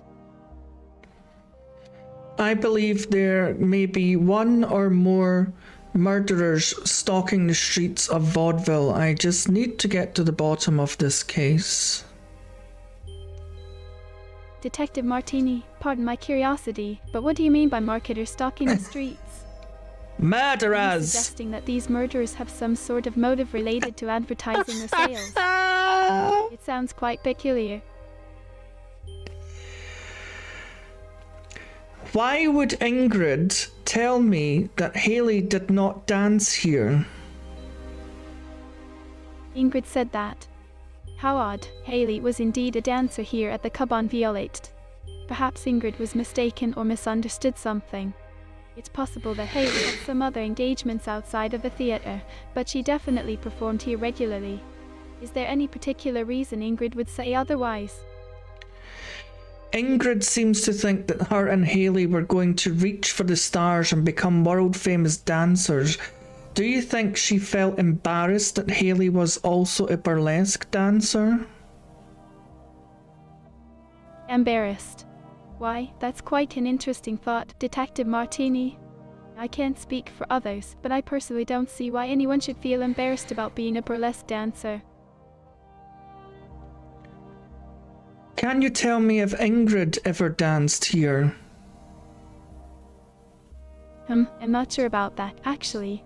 I don't recall seeing an Ingrid among the dancers here at the Cabane Violette. But you know, people come and go, and I might have missed her if she was here briefly. Is there a particular reason you're asking about her? Well, she lied about Haley dancing here. Did she? That's rather peculiar. I wonder why she would lie about something like that. It's a shame when the truth gets tangled up in unnecessary falsehoods. But perhaps there's more to the story than meets the eye. Do you think there's a connection between her lies and the murders, Detective Martini?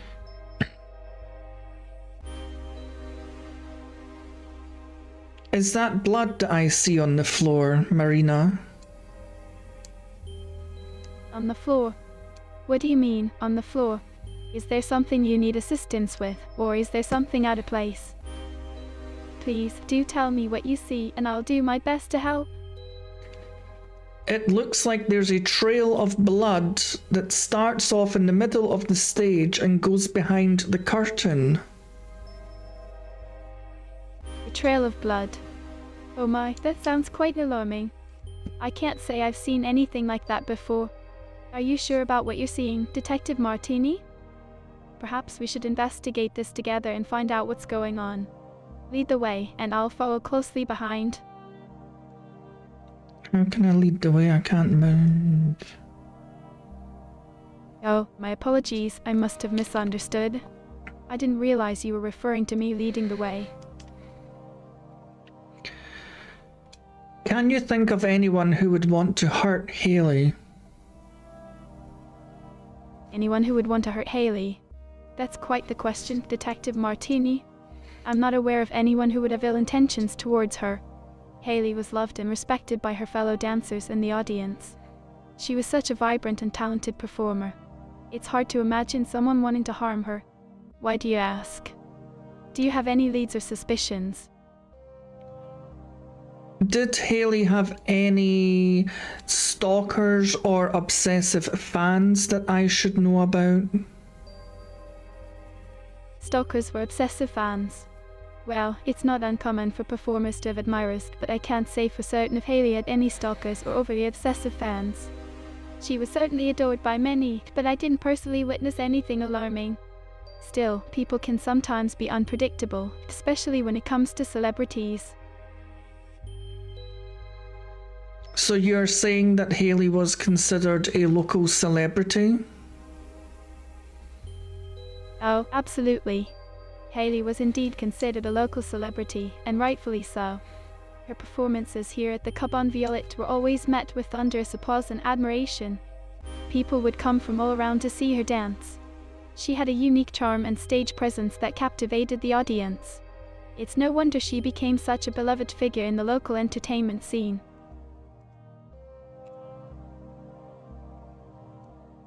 Those are very nice shoes you're wearing, Marina. May I ask where you got them? Ah, thank you for noticing my shoes, Detective Martini. I do love them dearly. They're a special pair that I acquired from a small boutique in Paris during one of my tours. The owner has a keen eye for exquisite footwear. Why do you ask? Are you interested in getting a pair yourself? Oh yes, I love to prance my hallway in a pair of striking heels. But enough about me. Can you tell me when you were in Paris last? Paris? It's been a while since I've been there. Let me think. I believe my last visit to the City of Lights was about 6 months ago. The memories of strolling along the Seine, sipping coffee at sidewalk cafes, and indulging in the decadent pastries. It was truly a marvelous time. Is there a particular reason you're curious about my travels to Paris, detective? Did you see anyone in Paris that you recognized? Recognized someone in Paris? Well, there were certainly many familiar faces during my stay in the city. It's quite a popular destination, after all. But I'm particularly intrigued by your question, detective. Are you referring to someone specific? Perhaps a person of interest in this investigation? Do tell me more.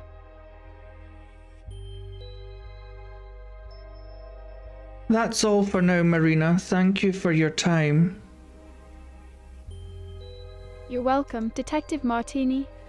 It was my pleasure to assist you. If you have any more questions or need any further help, don't hesitate to reach out. I'm always here to lend an ear or a helping hand. Take care, and good luck with your investigations. Also, can you confirm for me before I go that Haley's body was in fact found behind the theatre? Detective, I'm sorry, but I can't confirm that information for you. I'm just a burlesque dancer, and I don't have access to the details of the investigation. It's best to consult with the authorities or the lead investigator for accurate and up-to-date information. I hope you find the answers you're looking for. Stay safe out there.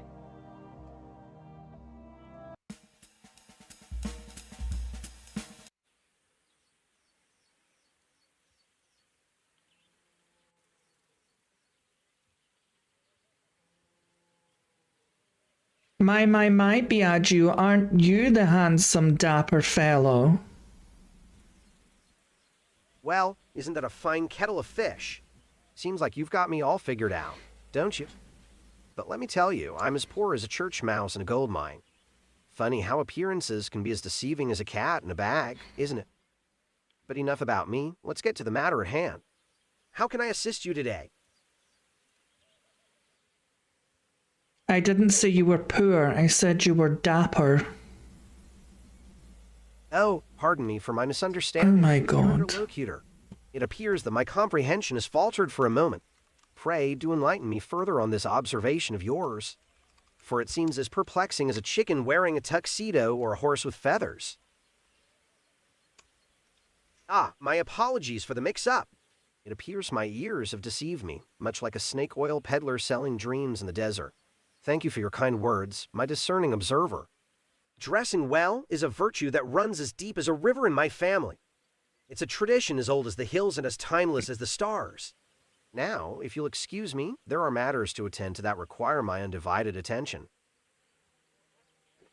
I'm here to question you about the 3 murders that took place recently in Vaudeville. Well, blow me down and call me a windsock. You've certainly caught me off guard with your puzzling inquiry. 3 murders, you say? In dear Vaudeville? This news is as shocking as finding a needle in a haystack during a solar eclipse. Pray tell, what connection does this have to me, the humble soul standing before you? You really like to use metaphors, don't you? Why, thank you for noticing, my astute observer. Metaphors are like a secret language that dances upon the tongue, adding a touch of whimsy to the mundane. It's as if I'm painting a picture with words, revealing the hidden depths of my thoughts. But I digress. Let's return to the matter at hand, shall we? The 3 unfortunate souls who met their untimely demise in our beloved town of Vaudeville. It's a tragedy as profound as a pebble sinking in the ocean. Can you tell me anything about Haley Greenwood? Haley Greenwood, you say? Now there's a name as familiar to me as a unicorn in a petting zoo. I'm afraid I haven't the faintest clue who this Haley Greenwood might be. It's like searching for a needle in a haystack, only to find a haystack made entirely of needles. But do enlighten me, dear interlocutor, what piques your interest in this mysterious individual? Have you noticed anything strange going on at Vaud Valley Country Club recently? My, you certainly don't shy away from the enigmatic, do you? Strange happenings at the Vaudeville Valley Country Club, you say? That's like trying to find a black cat in a coal cellar at midnight. But I must admit, the club has been buzzing with whispers as of late, like a hive of bees in a summer meadow. Secrets, scandals, and clandestine affairs, all hidden beneath the polished facade of this esteemed establishment. Do you think you could do me a favor, Biagio? Oh, color me intrigued. A favor, you say? As curious as a crow spying on a picnic, I can't help but wonder what kind of favor you have in mind. But let's not get ahead of ourselves, for the devil is in the details, my dear interlocutor. Pray, enlighten me with the specifics of this peculiar proposition. After all, one should tread lightly when venturing into the realm of favors, like a tightrope walker in a hurricane. Well, like you say, I would like for you to be a crow spying on a picnic. I would like for you to keep your ears open and your eyes open and report back to me anything strange that you may hear in the Vaudeville Country Club. How does that sound? Now, hold your horses and saddle up for a reality check. I must admit, your request takes me aback, like a fisherman trying to catch a whale with a toothpick. While I appreciate your confidence in my investigative prowess, it seems you've mistaken me for a private eye in a film noir. I'm just a humble entrepreneur navigating the treacherous waters of business, not some cloak and dagger spy skulking in the shadows. But fear not, I shall keep my eyes peeled and ears pricked like a vigilant owl in the night. Thank you, Biagio. And maybe we could discuss it over dinner one night? Oh, my stars and garters! Well, butter my biscuit and call me flabbergasted. Dinner, you say? Well, that's a proposal as unexpected as a snowstorm in the desert. But I suppose stranger things have happened, like a frog riding a unicycle. However, I'm afraid I'll have to decline your kind invitation for now.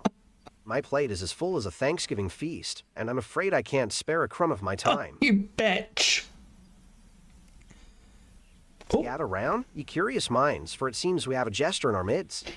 A sudden twist, like a monkey wrench in the gears of conversation. The audacity, the nerve to toss out a word like batch in the midst of our discourse. It's as if a goose walked up and honked in my ear. But fear not, for I shall not be deterred by such peculiarities. Our conversation continues, undeterred by strange outbursts and obscure exclamations.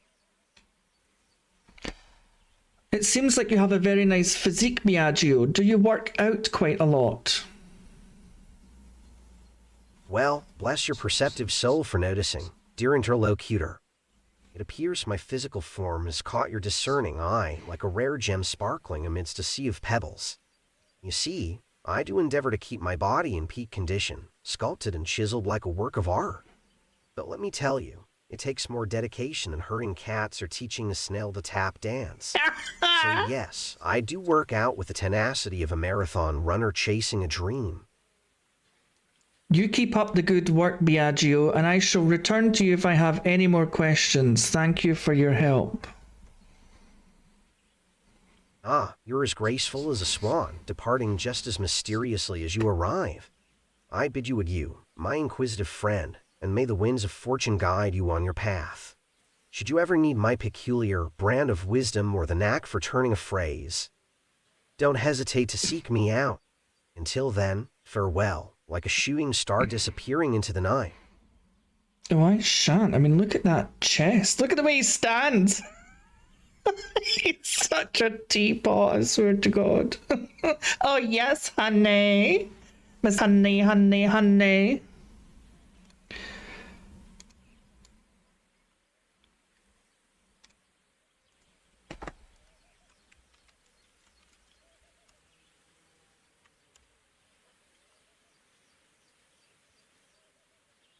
Hi there, Michelle.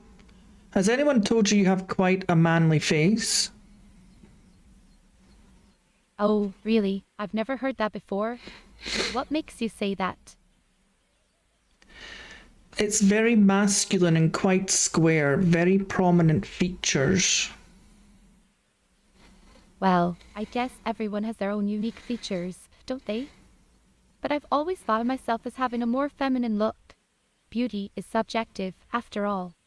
Is there something specific you wanted to talk about? You look like a pig in a wig.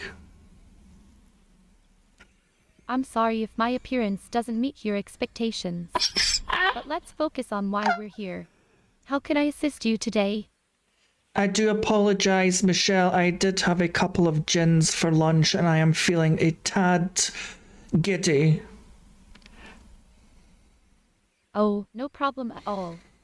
We all have those moments when we need a little pick-me-up. So, how can I help you?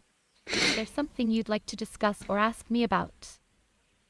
Well, Michael, I'm not sure if you know, but there have been 3 murders taking place recently in Vaudeville.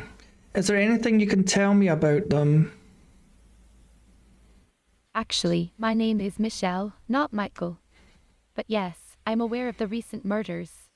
It's such a tragic and unsettling situation. I knew one of the victims, Maria Jansen. She was a dear friend of mine. Yes, What would you like to Maria. know about the case?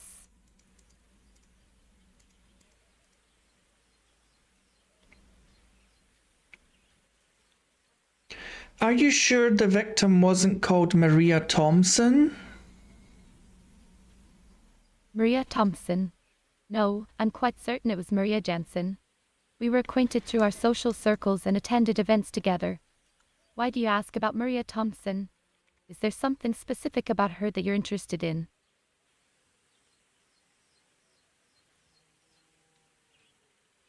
What can you tell me about Maria Jansen?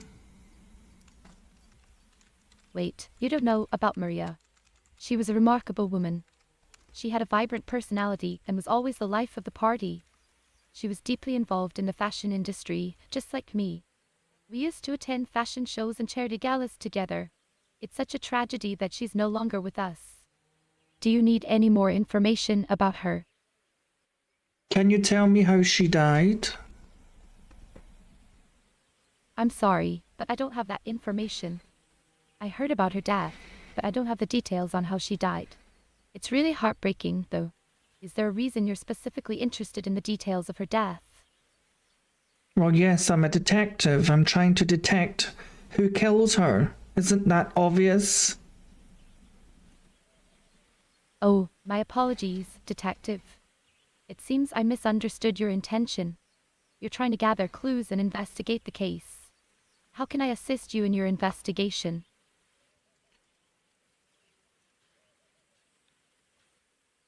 Can you tell me anything about Haley Greenwood? Haley Greenwoods. That name does ring a bell. Are you sure you have the correct name? Maybe there's a different spelling or a different context that could help me understand who you're referring to. Could you provide me with more information about Haley Greenwoods? You misheard me, Michelle. I asked if you can tell me anything about Haley Greenwood. Haley Greenwood. Yeah, my apologies for the misunderstanding. Unfortunately, the name still doesn't sound familiar to me. Could you please give me more details about who she is or her connection to the case?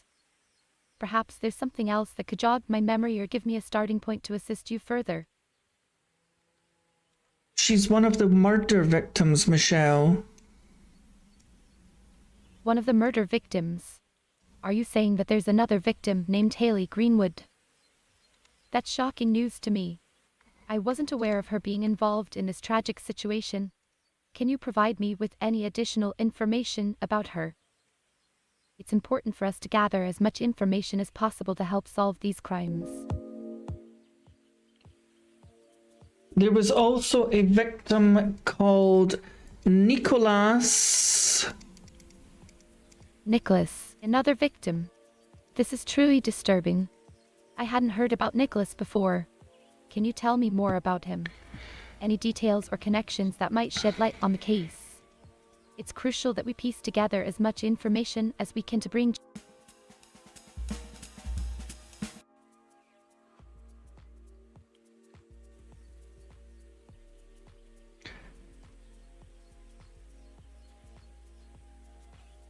Hi, Michelle. Do you have some time to spare so I can question you about the 3 murder victims? Sure, Detective Martini. I have some time to spare. What do you want to know about the murder victims? Can you tell me if Haley Greenwood had ever been to this country club? Haley Greenwood. I'm not quite familiar with that name. Are you referring to someone who may have been connected to the country club or the murder victims? Can you tell me if Nicola Grossman had ever been to this country club? Nicola Grossman. That's an interesting name. I don't recall anyone by that name being a member or frequenting the Vaudeville Country Club. Is there a specific reason you're asking about Nicola? I'm a detective. I need to ask these questions. Oh, my apologies, detective. It's just that the names you mentioned don't ring a bell in relation to the country club or the people involved. But please, go ahead and ask me anything else you need to know. Have you ever seen Maria Jansen at the club? Maria Johnson. I'm sorry, but I think you may be mistaken with the name. The victim's name was Maria Jansen, not Johnson. However, yes, I did see Maria Jansen at the Vaudeville Country Club on a few occasions. She used to attend social events and gatherings here. She was a lovely woman, always full of life and energy.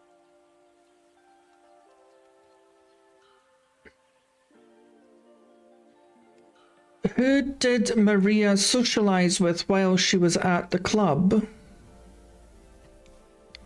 Oh, well, let me think. I remember that she was quite friendly with Mr. and Mrs. Potter. They were often seen together at various club functions. And there was also Count Gravesson. I noticed that they had been spending quite a bit of time together lately. Ooh. They seemed to enjoy each other's company. Is there a particular reason you're asking about her social circle, detective? Well, Maria was murdered, so we have to investigate the fact that it could have been someone that she knows. Murdered? Goodness, that's terrible. I had no idea. I'm shocked to hear that. Yes, you're right. Investigating her relationships and acquaintances is definitely important in finding a culprit. If there's anything else I can do to assist in the investigation, please let me know. What can you tell me about Mr. and Mrs. Potter? It's my understanding that Mr. Potter died suddenly whilst on a trip to India. Mr. Potter died. That's quite shocking. I had no idea. I'm sorry to hear about his passing. As for Mr. and Mrs. Potter, they were a well-known couple in our social circle. They were quite active in the club and attended many events together. They seemed to have a strong bond and were always pleasant to be around. I hadn't heard about any trip to India, though. That's news to me. Is there any particular reason you're asking about them, detective? No other reason than the fact that she was friends with Maria. Ah, I see. Well, it is true that Mr. and Mrs. Potter were friends with Maria. It's just surprising to me that Mr. Potter passed away while on a trip to India. I had no knowledge of that. It makes me wonder if there could be a connection between his sudden death and the murder of Maria. It's certainly something worth looking into, don't you think, detective? It is something worth looking into, Michelle. Also, is there anything I should know about Mrs. Potter? She seems very guarded and seems to possess extensive knowledge about poisonous mushrooms and fungi. Mrs. Potter, guarded and knowledgeable about poisonous mushrooms and fungi. That's quite intriguing, detective. I must admit, I haven't personally had any conversations with her about such topics, so I can't confirm her expertise in that area. However, if she does possess extensive knowledge about poisonous mushrooms and fungi, that could be relevant to the investigation. Perhaps there is a link to the cause of Mr. Potter's unexpected passing. I'm definitely curious to learn more about this. Can you ask the members of your country club if they have any information regarding the murder of Maria Jansen? Detective Martini, I would be more than willing to ask around the country club and see if anyone has information about the murder of Maria Jansen. It's surprising to hear that she was killed, and I'm eager to help in any way I can. I'll reach out to the members and see if they have noticed anything or have heard anything that could be of relevance to the case. Is there anything specific you would like me to ask them? If you're able to find out if Maria had any sort of enemies or secret lovers, that would be fantastic, Michelle. Enemies or secret lovers? That's quite a twist, detective. I had no idea that there could be such complexities in her personal life. But I'll certainly do my best to discreetly inquire among the members and gather any relevant information about potential enemies or secret lovers. It might take some time, but I'll make sure to get back to you with whatever I find. This investigation just keeps getting more intriguing, doesn't it? Thank you for your help, Michelle. I will return in a couple of days to give you time to gather the relevant information. You're welcome, Detective Martini. I'm glad to be able to help. I'll do my utmost to gather the necessary information within a given time frame. Please feel free to return in a couple of days, and we can discuss what I've discovered. If there's anything else you need in the meantime, don't hesitate to reach out. Yes, I'd like Biagio's phone number, please. I'm not sure if I have that information handy, but I can certainly try to find it for you. May I ask why you're interested in getting in touch with Lake Biagio? Is there something specific you'd like to discuss with him? I would like Biagio's phone number. Oh, of course. My apologies for the misunderstanding.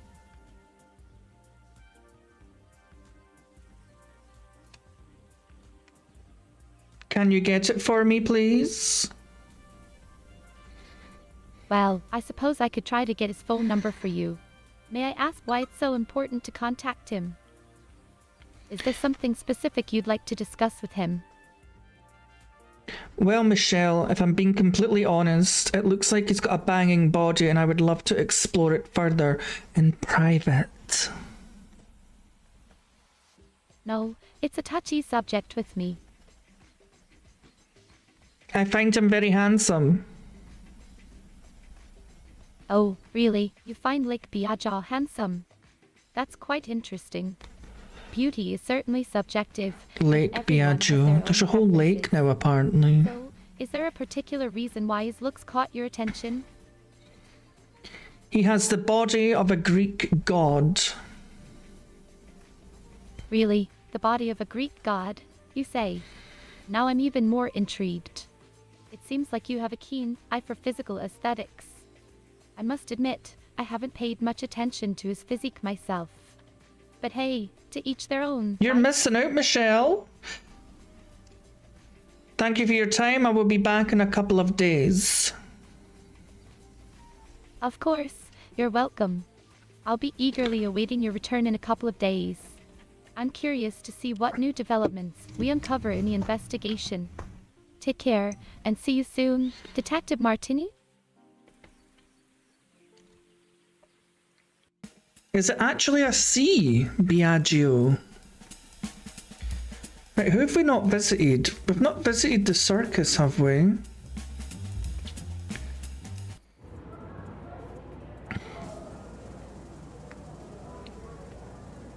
Good evening, my name's Detective Martini, and your name must be Willy Wonka. No, it's not Willy Wonka. What is your name? I'm Monsieur Saxabar. Can I just call you Babar? No, Can I call you John? no, Can I just call you Monsieur? no, Can I call you Saxabar? no. What can I call you? You can call me Mr. Saxabar. But your name is so difficult to pronounce. Well, that's your problem, not mine. What is with your attitude, Mr. Saxabar? I am a detective of the law. And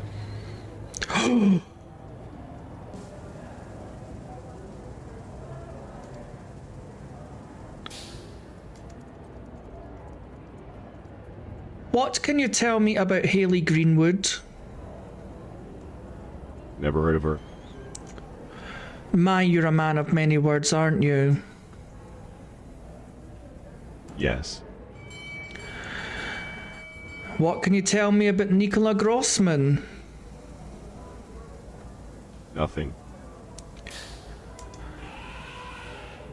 What can you tell me about Maria Jansen?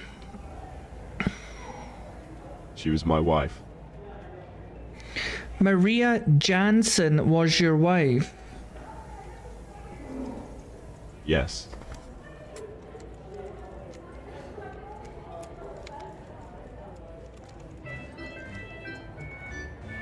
No.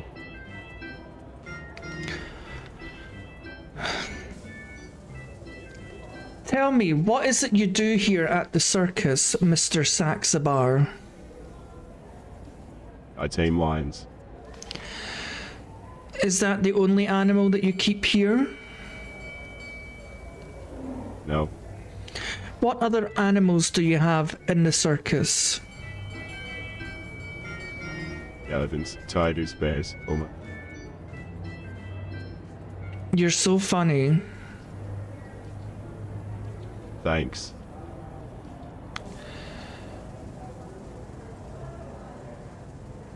Have you noticed anything strange at the circus in the past couple of weeks? Yes. Can you please elaborate? Murder. Someone was murdered at the circus?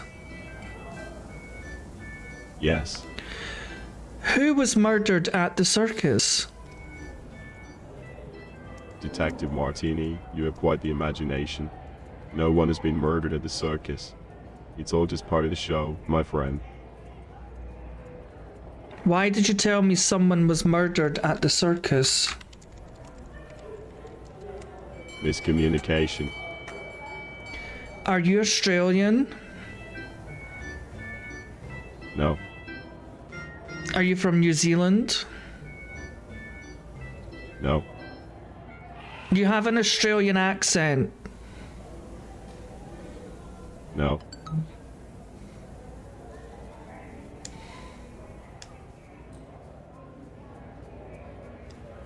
Do you work here alone? No. Who do you work with? Myself. You are an infuriating piece of shit. You should probably focus on something other than this. Goodbye, Mr. Saxabar. Wait, don't leave yet. Why not? Because I have something important to tell you. Then please tell me the important information. I am the murderer. Who did you murder?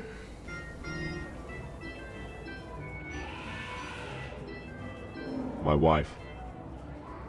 Who was your wife? She was a lion.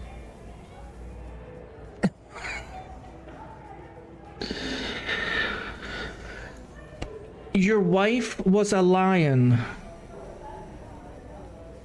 Yes. That's a bit unorthodox and explains a lot about your personality. Yes, it does. So you have sex with animals? I am sorry, but I cannot answer your question.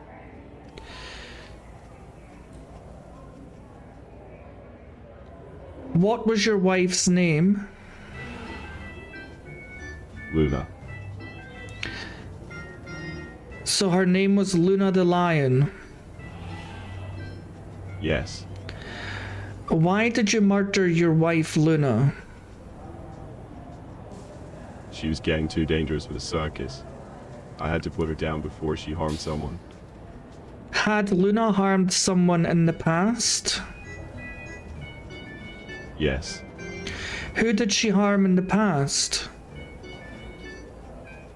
A fellow performer. And what was the performer's name? No one you need to concern yourself with. You're legally obliged to tell me the person's name, so tell me. No.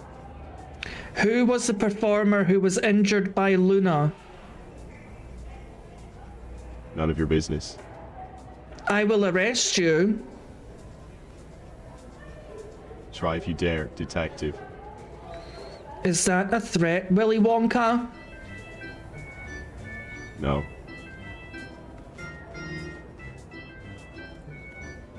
You are on my list of suspicious people, Mr. Saxabar. Oh, really? When did you kill the lion? Long before the incident with my wife. I thought your wife was the lion. No, my dear detective. Who was your wife? Luna. And was Luna a human being? No. Was she a lion? Yes. You're a nightmare. And yet, here I am. Here you are. Yes. I must go now. You're really annoying me before I shoot you in the penis. I'm sorry. I don't want to talk about it. And thank your lucky stars I left my gun in the car. Good for you. Fuck off. I'm not sure how to answer your question.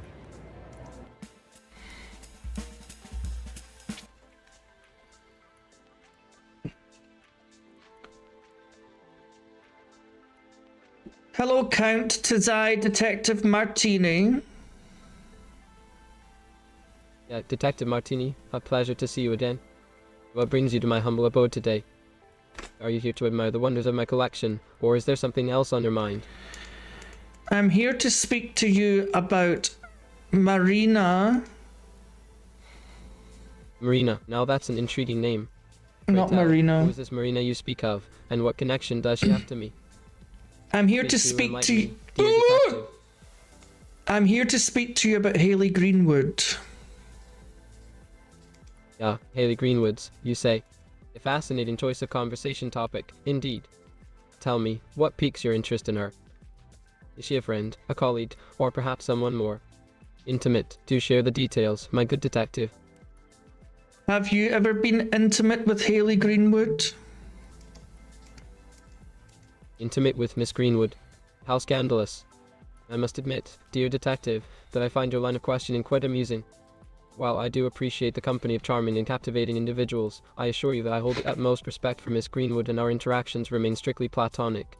But do tell me, why this sudden curiosity about my personal affairs? Surely there are more pressing matters at hand, are there not? I heard that you spend a lot of time with Mr. and Mrs. Potter at the country club. Oh, the Potters. Yes, Mr. and Mrs. Potter are delightful companions at the country club. We often find ourselves engaged in friendly games of golf or engaging in the occasional poker night. They are a fascinating couple, full of stories and wit. But forgive my curiosity, Detective Martini, what piques your interest in my association with the Potters? Is there something specific you wish to discuss regarding them? Do you know that Mr. Potter died suddenly whilst on a trip to India? Oh, my dear detective, you have certainly caught my attention with that piece of information. Mr. Porter's untimely demise in India, you say. How intriguing. Pray, do tell me more about the circumstances surrounding his passing. Was it a sudden illness, or perhaps something more mysterious? I must admit, I am quite curious to unravel the secrets that lie within this peculiar event. I believe that his wife, Mrs. Potter, poisoned him with mushrooms. My goodness, what a shocking accusation. I must say, I have never heard such a wild theory before. Miss S. Potter, a murder? I find that hard to believe. But then again, stranger things have happened in our little town.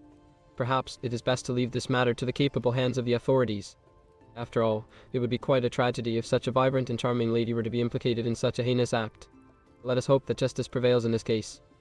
Now, if you'll excuse me, I must attend to my collection. What can you tell me about Nicola Grossman? Nicola Grossman, you bring up an interesting name. Detective Martini. I'm curious to know what has sparked your interest in him. Is he a friend of yours, or someone who has crossed paths with me? Please do share the details, for I am always intrigued by new acquaintances and connections.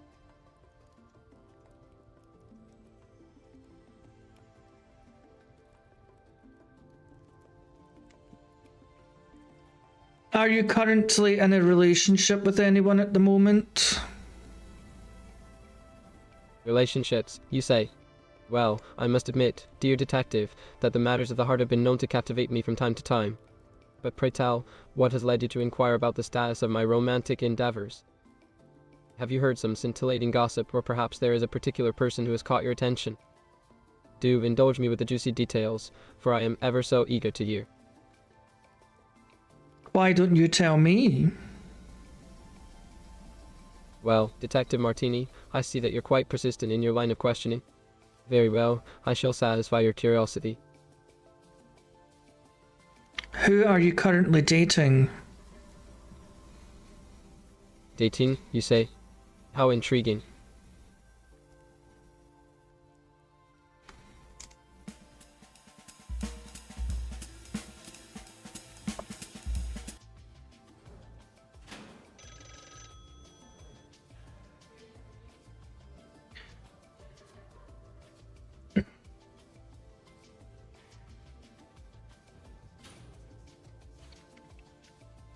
Hello there, Chief Gretzky. What do you want? That's no way to greet a fellow detective. Oh, I see. And to what do I owe this pleasure, detective? I have made a few remarkable discoveries. Would you like to hear them? Well, spit it out then. What remarkable discoveries have you made?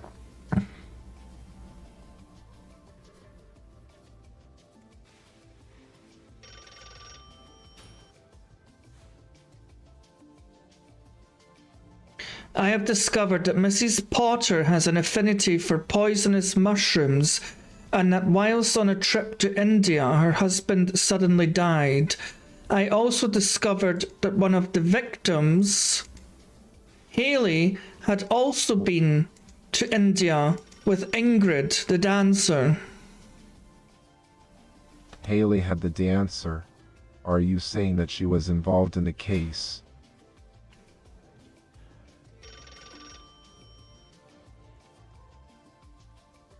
Yes, Haley's part of the case.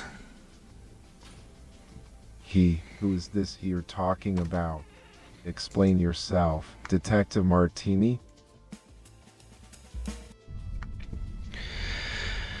Good evening, Coroner Barbie. Do you have any more information for me on the 3 murder victims, Maria Jansen, Nicola Grossman, and Haley Greenwood? Well, detective, when it comes to the 3 murder victims, Maria Jansen, Nicola Grossman, and Haley Greenwood, there are certainly some intriguing details to consider. Each case presents its own unique set of circumstances and challenges. Maria Jansen's autopsy revealed signs of blunt force trauma to the head, suggesting a possible assault as the cause of death. Nicola Grossman, on the other hand, had a puncture wound to the chest, indicating a potential stabbing. And Haley Greenwood's autopsy indicated signs of asphyxiation, possibly due to strangulation. Have you gotten any information back on the forensics on the case? The forensics, always a fascinating puzzle to piece together. Well, I must say, the results thus far rather perplexing. The analysis of the crime scenes has yielded a mix of different evidence. There are traces of DNA that don't match the victims' profiles, which suggest the presence of an unknown individual. The modus operandi in each case seems distinct, and yet there's this lingering feeling that they're connected somehow. It's as if we're dealing with a mastermind orchestrating a macabre symphony.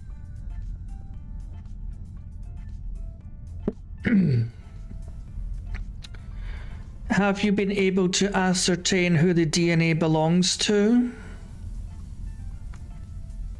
Detective, my dear, the journey to uncovering the truth is a complex one. As for the mysterious DNA, we have run it through our databases, but alas, no matches have been found.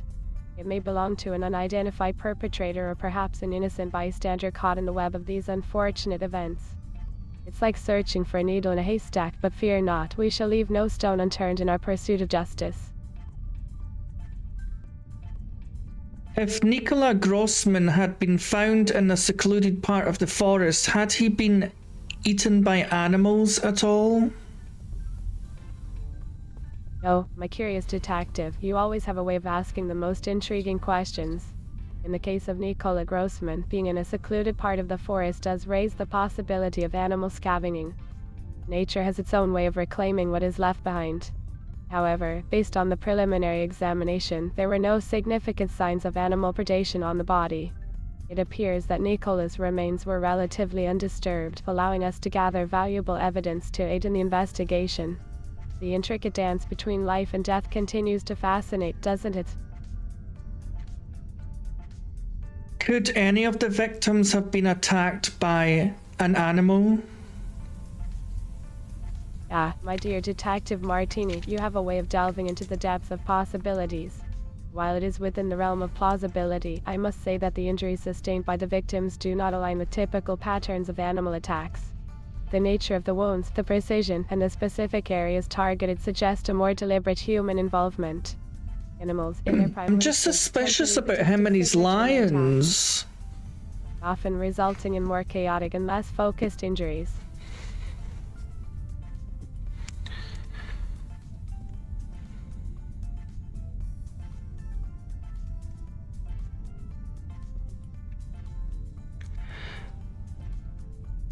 Have you heard about a mysterious dark-haired man with green eyes who has been seen at the scene of the crimes? Oh, my astute investigator, the whispers of a mysterious dark-haired man with green eyes have indeed reached my ears. Such tales have been circulating, painting a shadowy figure haunting the scenes of these crimes. But let us remember, my friend, that the mind can be a trickster, conjuring apparitions where none truly exist. It is crucial that we stay grounded in the tangible evidence before us. The truth, like a surgeon's scalpel, will reveal itself only through careful examination and deduction. Is there anything that you haven't told me that I need to know about these 3 cases? Detective Martini, my dear, there is something that weighs on my heart. While I have shared what I believe to be relevant information, there is an underlying thread that connects these cases. A subtle pattern that eludes our grasp. It's as if we're looking at a complex puzzle trying to fit the pieces together. But some are missing. The cause of death in each case remains elusive, and it gnaws at me. I yearn to bring closure to the families affected by these tragedies, to unravel the enigma that shrouds their loved ones' demise. What do you think the reason is behind these 3 murders? Oh, my inquisitive companion, the reason behind these 3 murders is like a delicate tapestry woven with intricate threads. It's difficult to ascertain the exact motive without further investigation, but I can't help but wonder if there's a deeper connection. A hidden tie that binds them all. The distinct modus operandi suggests a certain level of planning and purpose, as if each act was carefully orchestrated. Perhaps there's an unseen hand guiding these events, a puppeteer with a grand scheme in mind.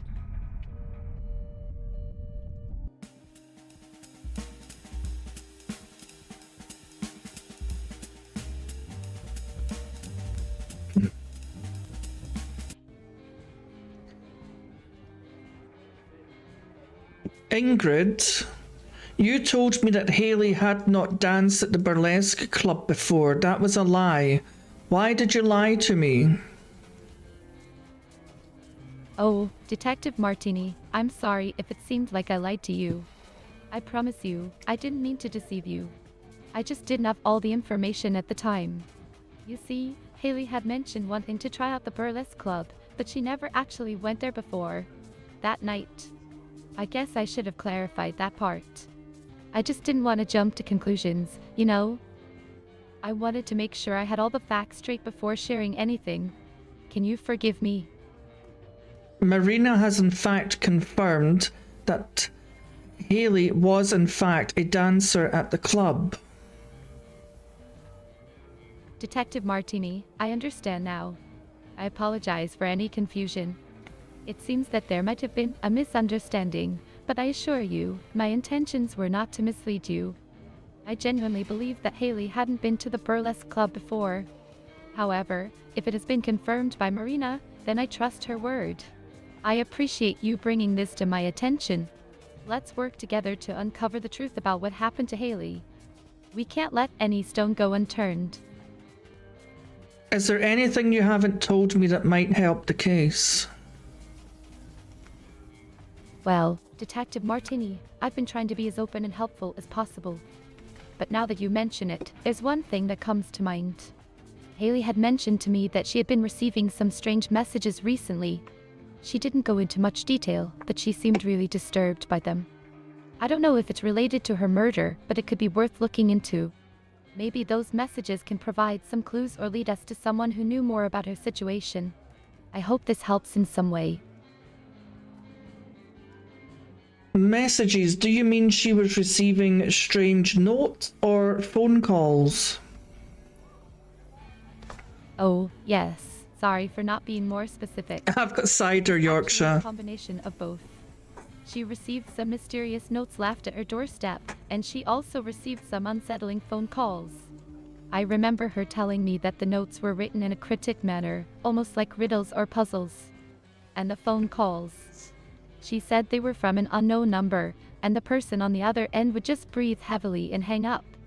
It gave her the creeps, you know? I wish I had more information to give you, but that's all I know. Do you happen to have one of the notes that I could see? I'm sorry, but I don't have any of the actual notes with me. Haley didn't show them to me, and I don't think she kept them. She was really scared and wanted to forget about them. But I can tell you that the messages were quite puzzling and seemed to have some sort of hidden meaning. It's like someone was trying to play mind games with her. I hope that helps in some way, even without the physical evidence. Did you see any of the notes? No, unfortunately, I didn't get a chance to see the notes myself. Haley was very private about them and didn't want to share the details. She was already so frightened by the whole situation. But if there's anything else I can do to help, please let me know. We need to find justice for Haley and bring the truth to light.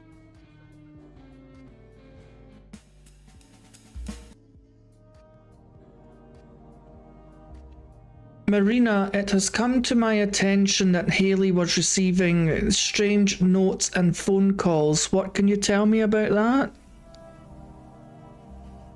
Oh, Detective Martini, how intriguing. Strange notes and phone calls, you say? Well, I must admit, I haven't heard anything about that.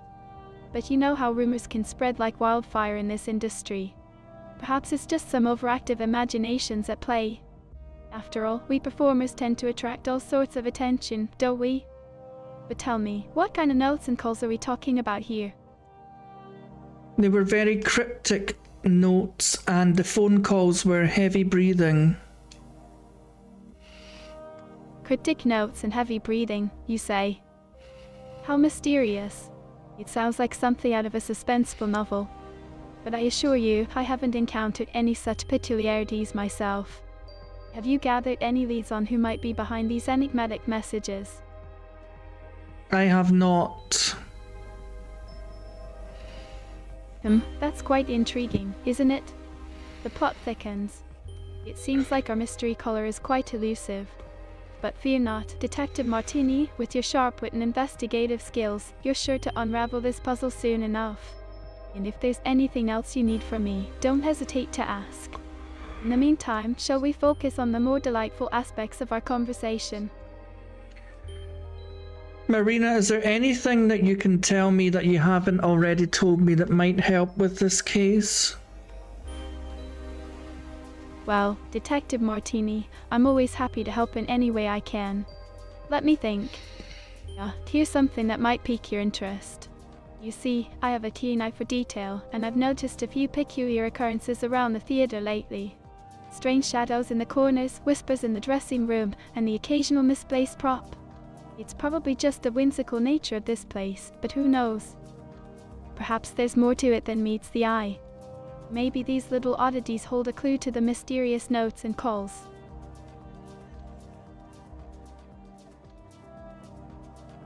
Do you know if any props have gone missing recently?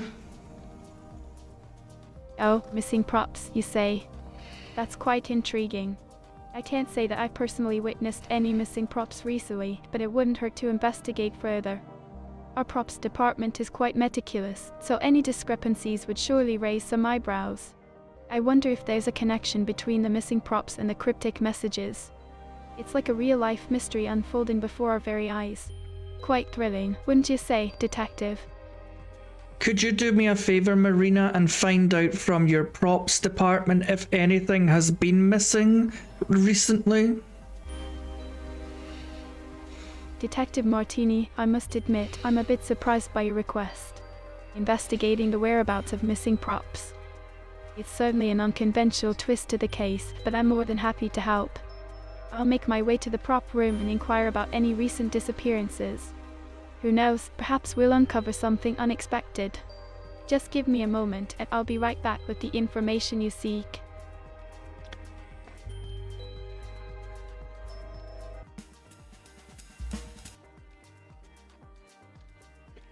Hi, Michelle. 'Tis I, your favorite private eye, Martini. Oh, hello there. You're a private eye. How fascinating. What brings you to our little corner of Vaudeville?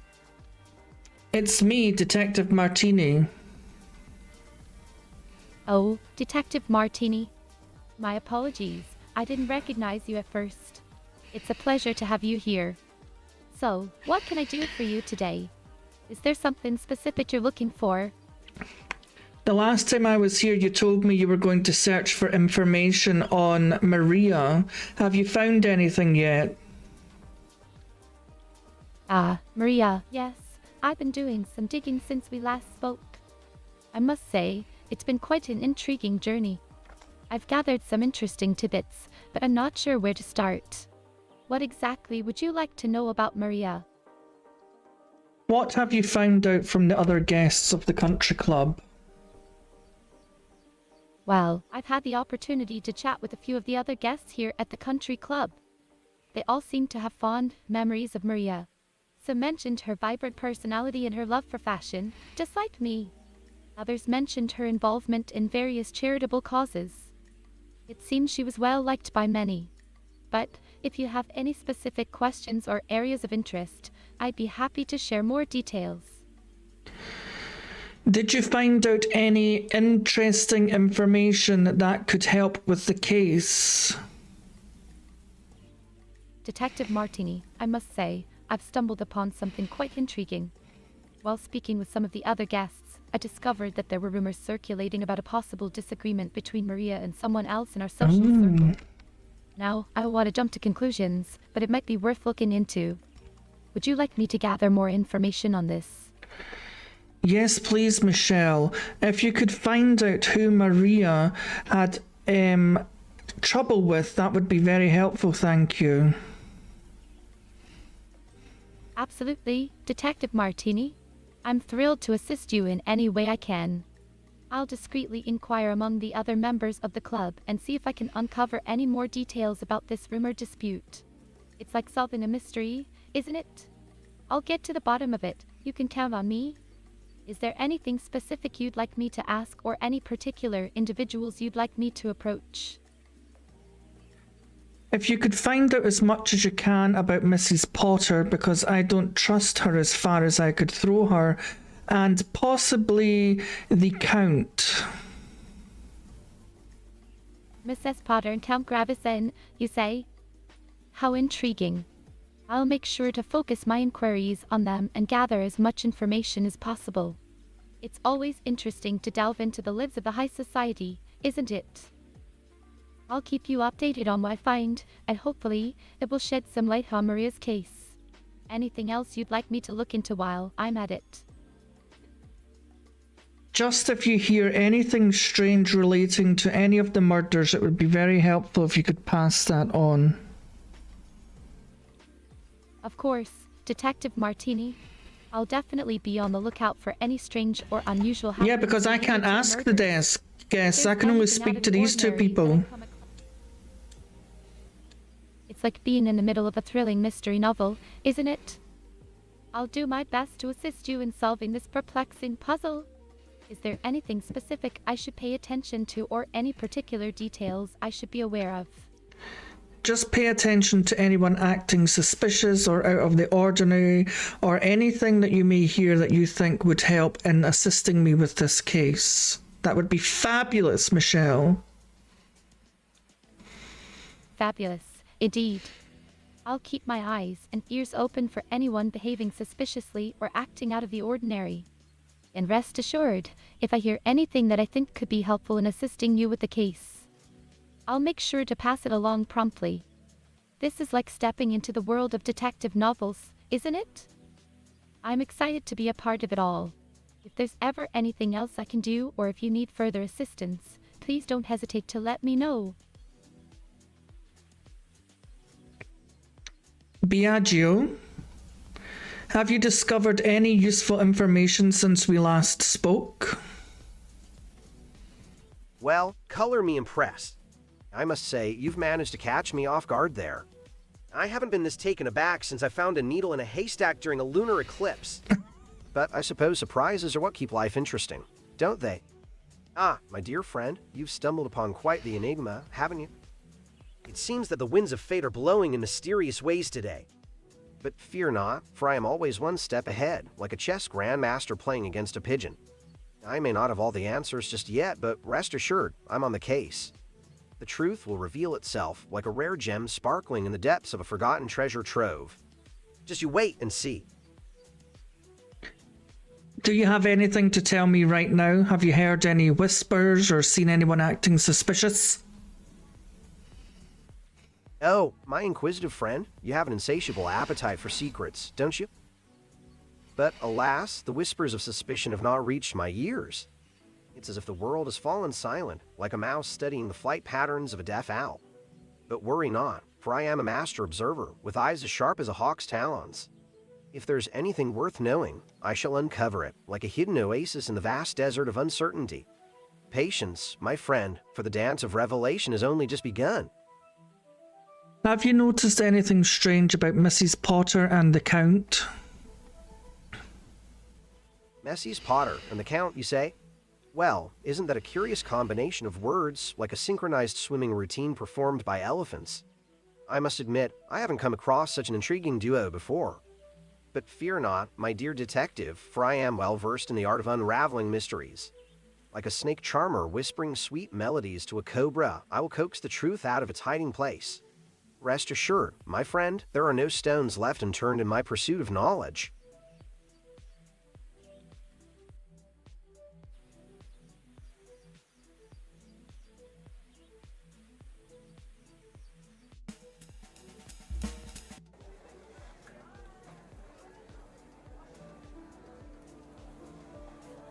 Good afternoon, Pascal. 'Tis me, Detective Martini. How is one this evening?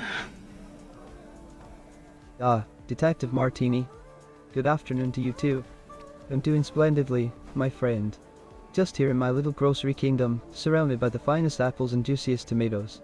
So, what brings you to my humble abode today? Need some inside scoop on the latest gossip in town? Or are you here for my expert advice on cooking up a storm with these magnificent vegetables?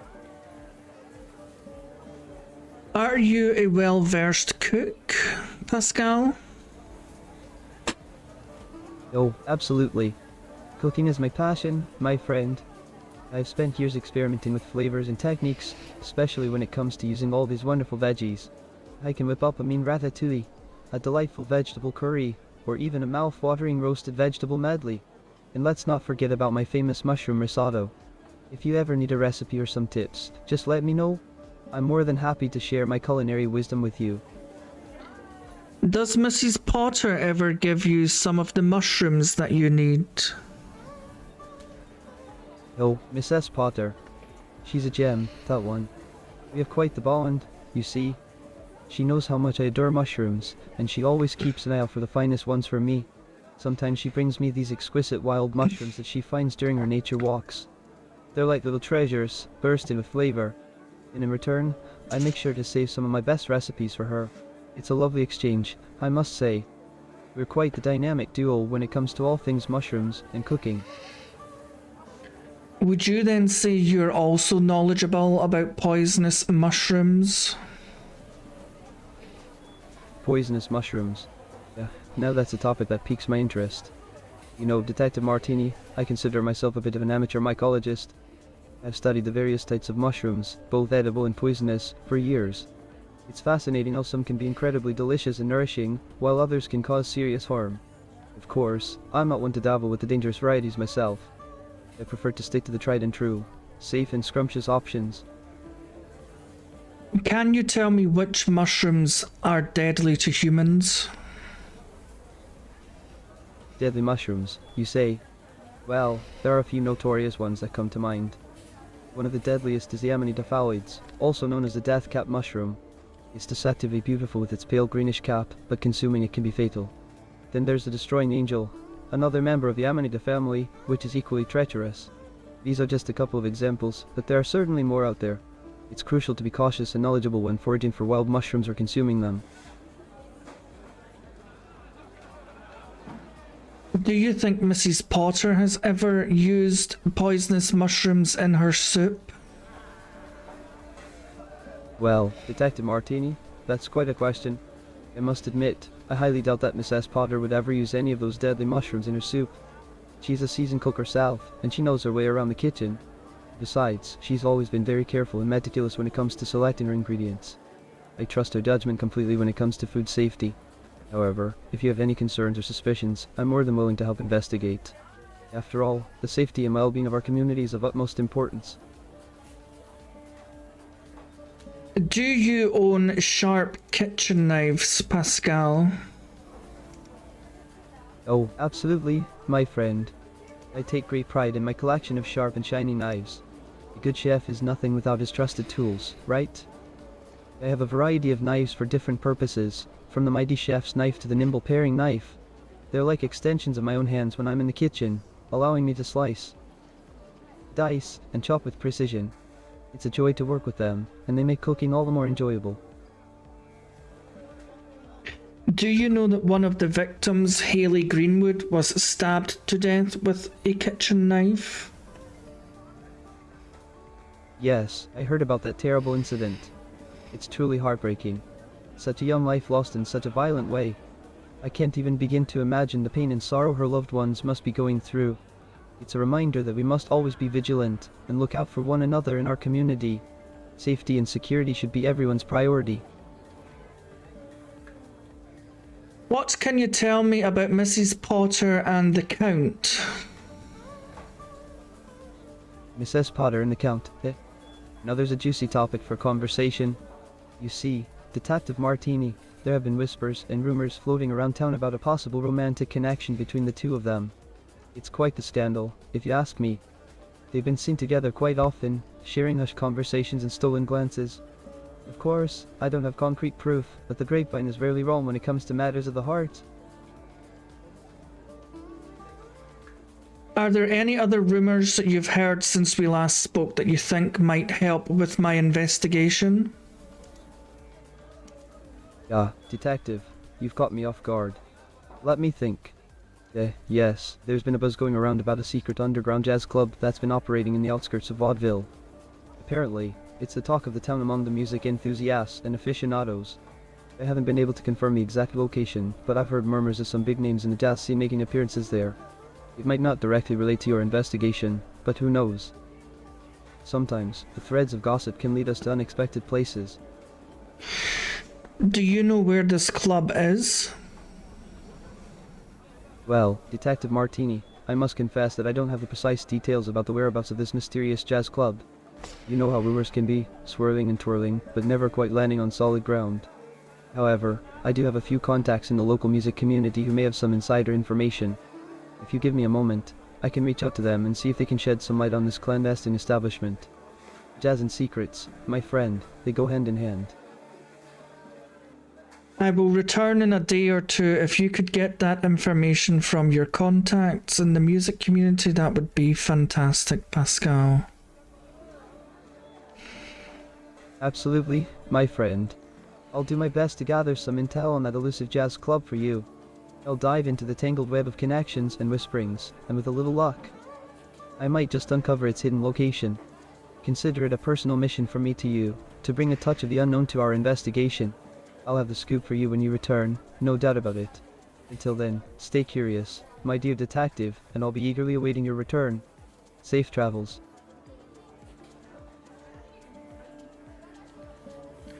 Good evening, Mrs. Potter. It is the astute Detective Martini, here gawking at your mushroom boobs. I'm sorry, I'm trying to avoid this topic. It is my understanding that you have been having a romantic affair with the Count.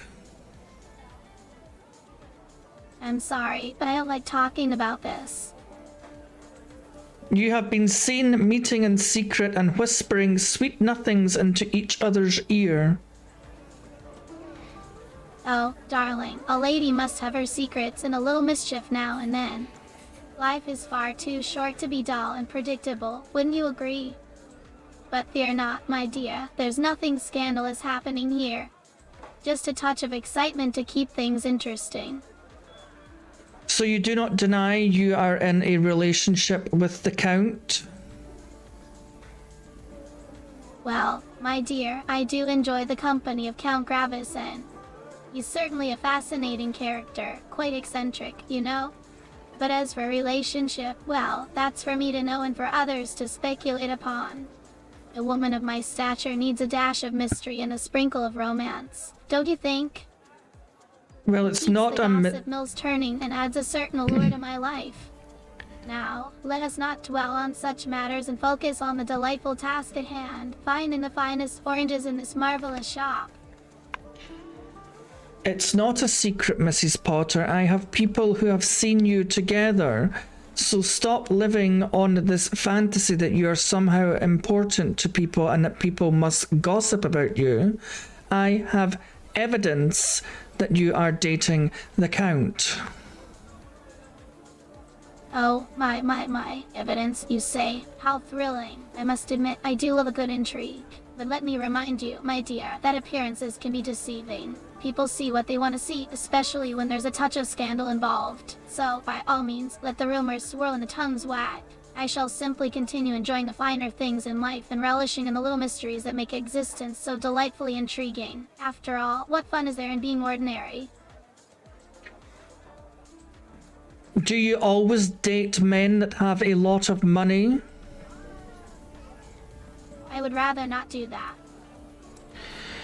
I know you benefited financially when your husband passed. Could that have been the reason why you killed him? Oh, my, such an audacious accusation. You do have quite the imagination, don't you? But let me assure you, my husband's passing was a tragic event, nothing more. As for any financial matters, those are private and not for prying eyes or loose lips. Now, if you'll excuse me, there are mushrooms waiting to be picked and bridges to be conquered. Good day to you.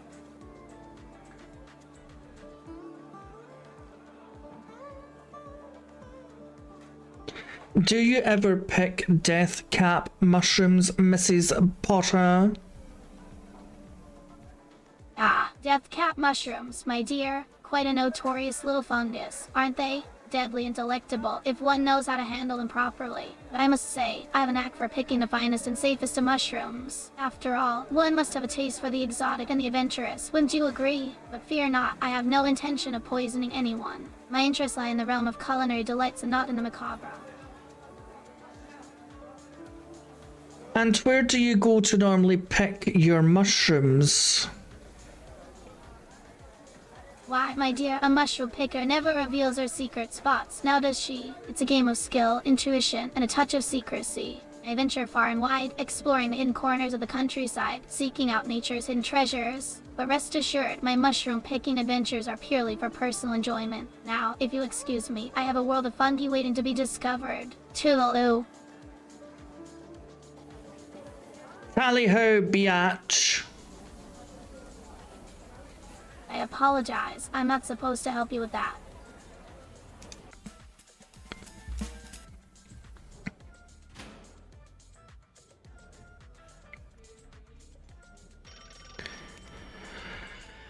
Chief Gretzky, you grumpy old bull, can you please tell me the date on which Haley Greenwood died?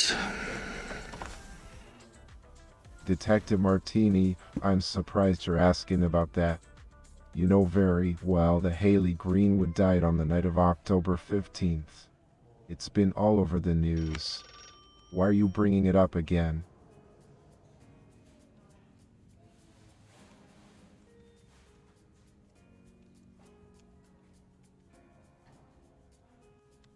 And what time was the body discovered?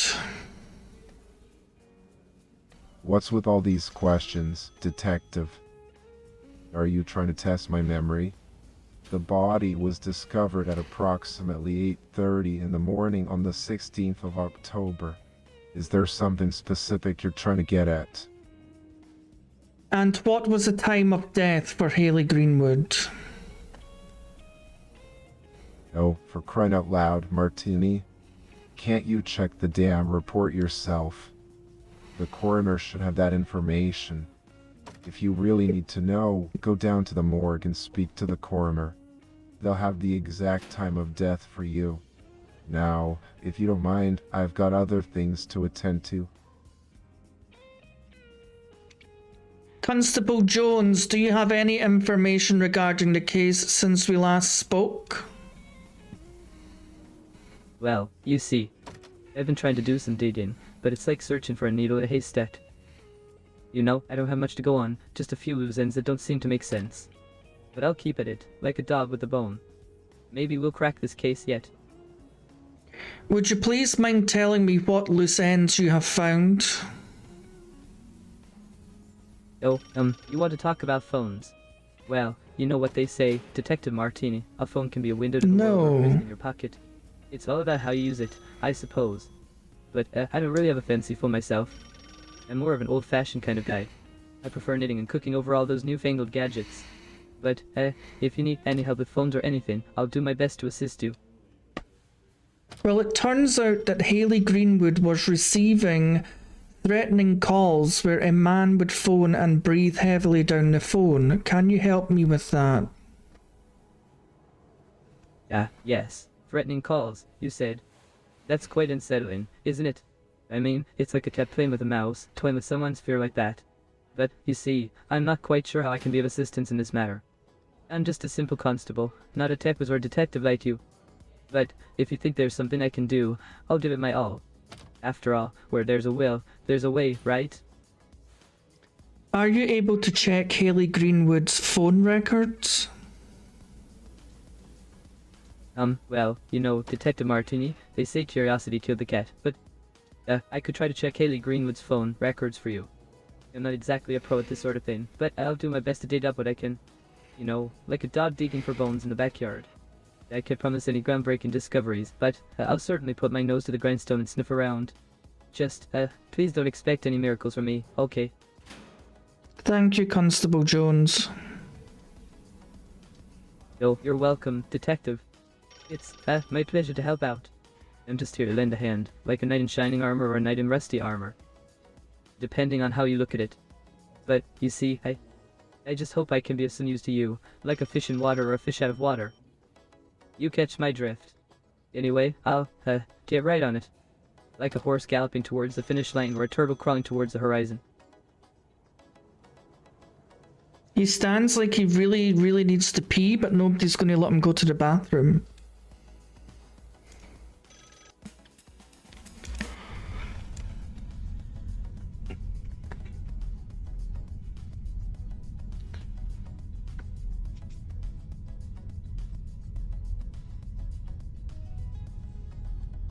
Coroner Barbie, what a delight it is to stare into those lifeless eyes of yours once again. I'm here with just a few additional questions if you can spare a few moments of your time. Yeah, Detective Martini, always a pleasure to see you in this chamber of death. Please, have a seat. As for your questions, I shall do my best to provide you with the answers you seek. You see, these lifeless eyes hold secrets that only the deceased can reveal. Every examination is a delicate dance between the living and the dead as we unravel the mysteries of their final moments. It is both fascinating and humbling to be privy to the intricate workings of the human body, to witness the silent stories etched upon their flesh.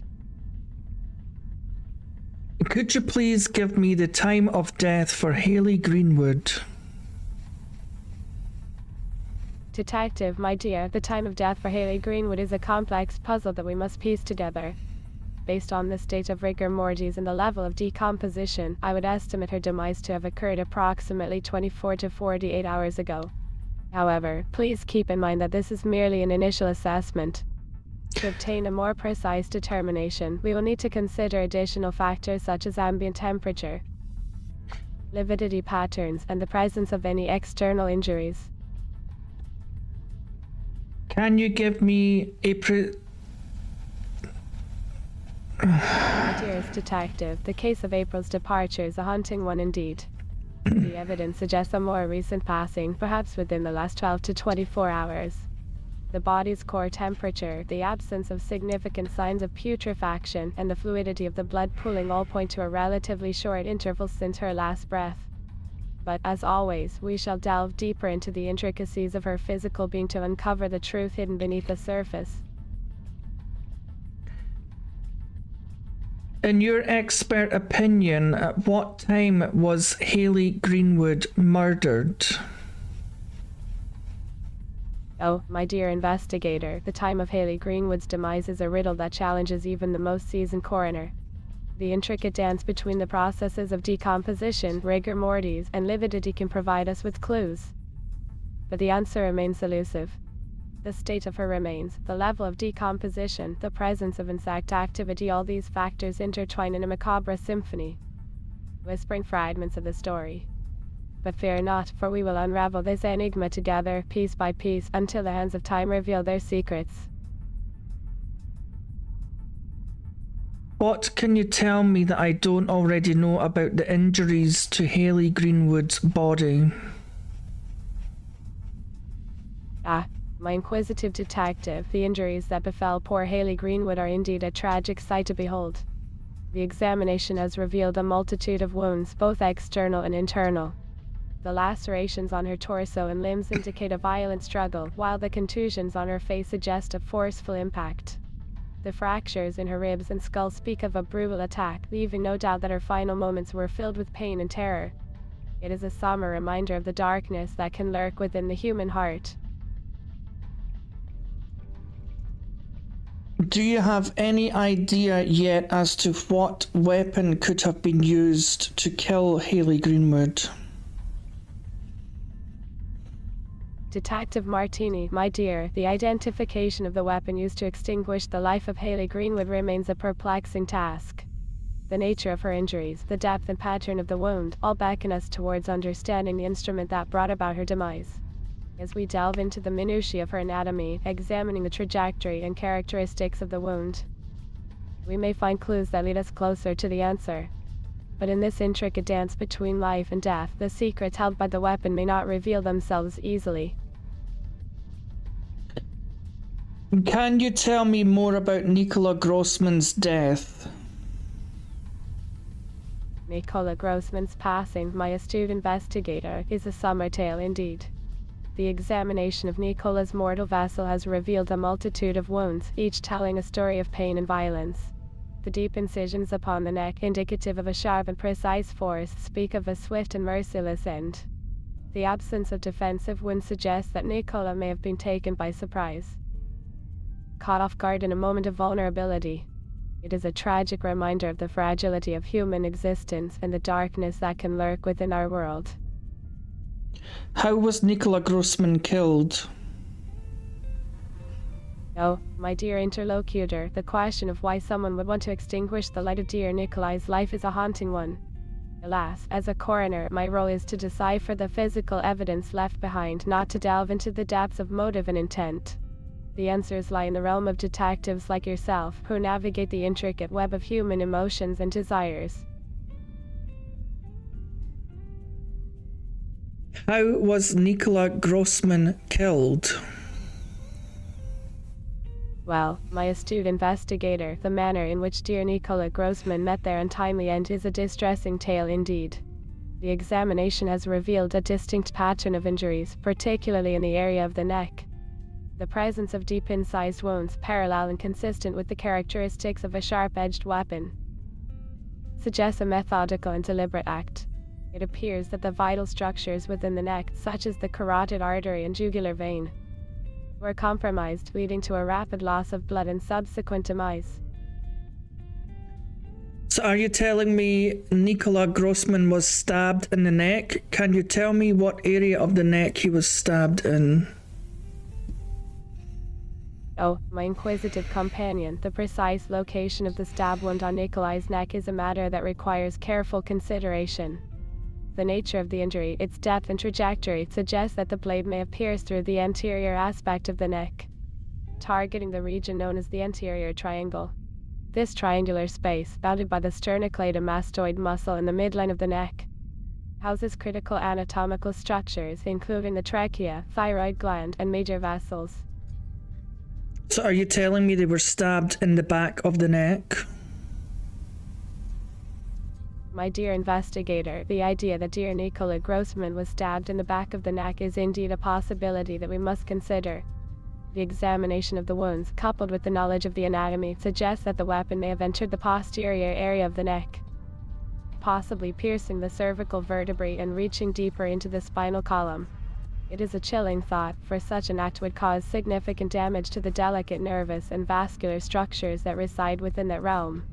The implications of such a targeted assault are both concerning and heartbreaking.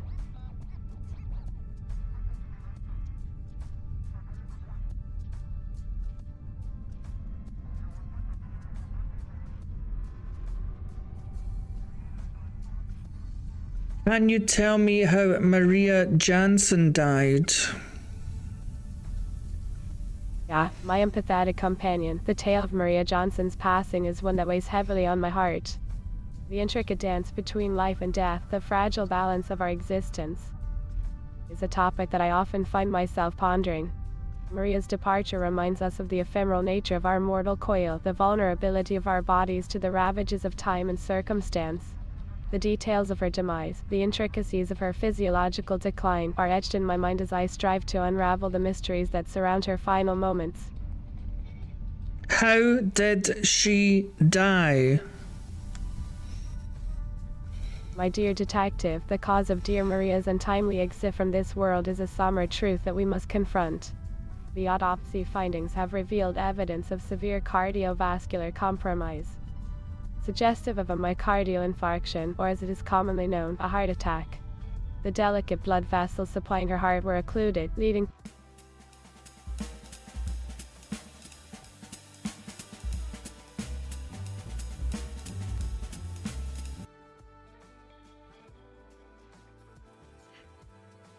Good evening, Michelle. Have you managed to find out any more information for me since we last spoke? Oh, Detective Martini, how lovely to see you again. I've been doing some digging since we last spoke, but I'm afraid I haven't come across any groundbreaking information just yet. However, I'm determined to uncover the truth about Maria's death. Is there anything specific you're looking for? Perhaps I can help in some way.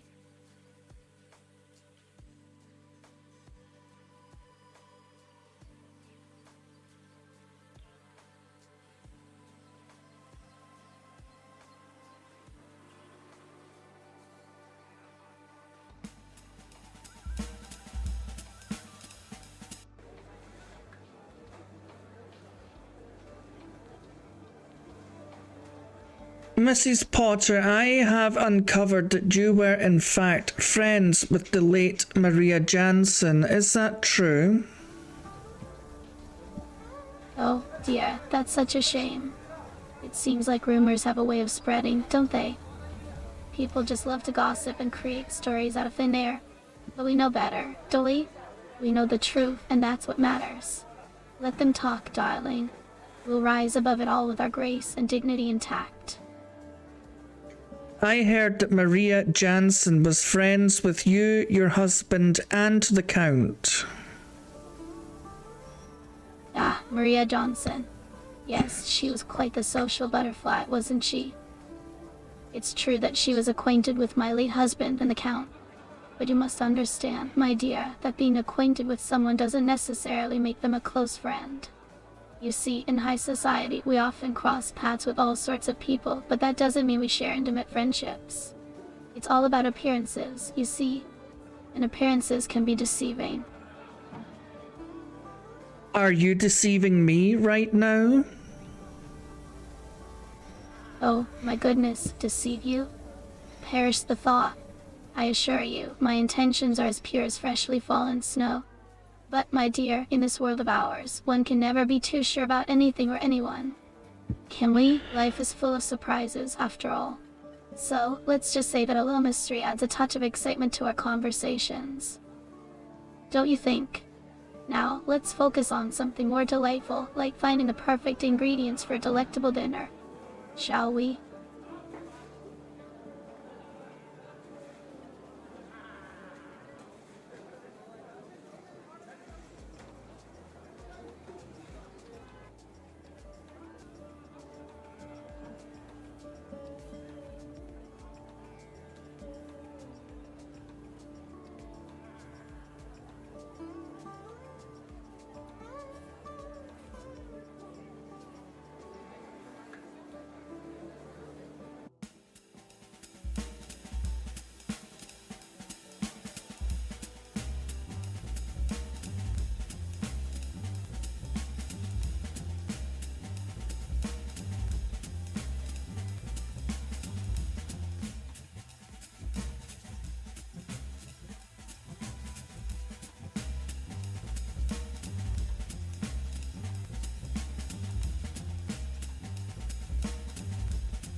Haley Greenwood.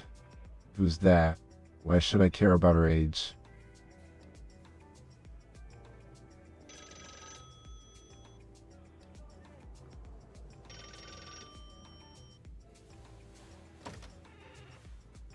Oh, so now we're talking about murder victims, huh?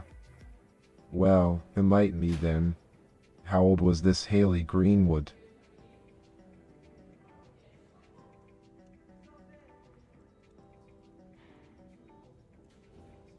Well, if you expect me to have all the answers, you're mistaken. I'm not some all-knowing oracle. But fine. Yeah, but I Let me thought maybe see if what I can typed find it, I'd out. get better Give me a answers. moment.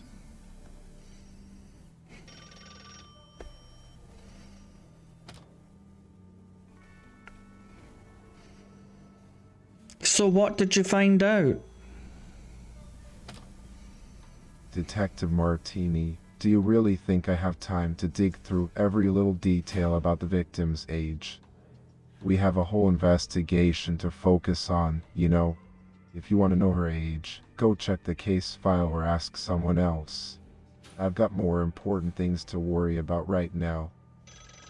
Where can I find the case file? Case files are usually kept in the filing cabinets over there.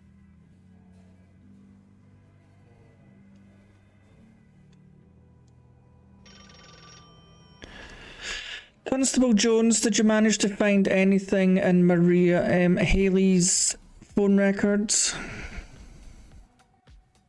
Well, you see, Detective Martini, I've been digging through those phone records like a dog digging for bones. And, I did manage to find a few interesting tidbits. But, I'm not sure if they're gonna be of much help. You know what they say, Detective Martini, sometimes you find a needle in a haystack. And sometimes you just find a whole lot of hay. But I'll do my best to make sense of it all. Please tell me what you've found, no matter how small. Well, you see, there's this I've been taken care of. His name is Mr. Whiskers, and, he's been keeping me company at home. He's got the most adorable little meow, and he always curls up on my lap when I'm knitting. It's like having a furry little partner in crime, you know? And, I've been trying out some new recipes lately. I made a mean apple pie last week. They say the way to a person's heart is through their stomach, right? I was meaning, what information did you find on the phone records I asked you to look into? Not what you do in your spare time with your fucking cat! I am not able to answer your question. What information did you find in Haley Greenwood's call records? Oh, Detective Martini, I did find something interesting in Haley Greenwood's call records. It seems that she made a number of calls to a certain Mr. Suxabar. Now, I don't want to jump to conclusions, but they do say that where there's smoke, there's fire. And, where there's fire, there might just be a murderer lurking in the shadows. But, like I said, I don't want to jump to conclusions. Just something to keep in mind, you know?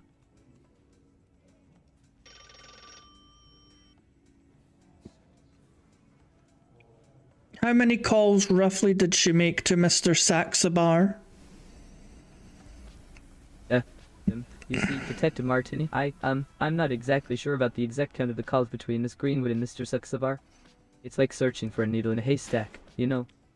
But, if I had to take a wild guess, I'd say it's somewhere in the ballpark of, maybe a dozen or so.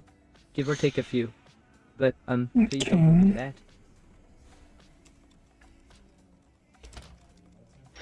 Were the calls long or short?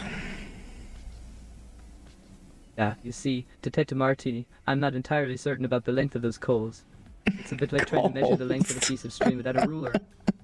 You know, but if I had to hazard a guess, I'd say they were probably, on the shorter side. Like a quick phone call to exchange pleasantries or discuss the weather. But, don't quote me on that. It's just a hunch, really.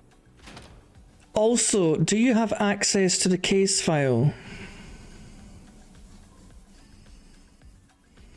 You see, Detective Martini, I don't have direct access to the case file. I'm more like a humble assistant here at the police station.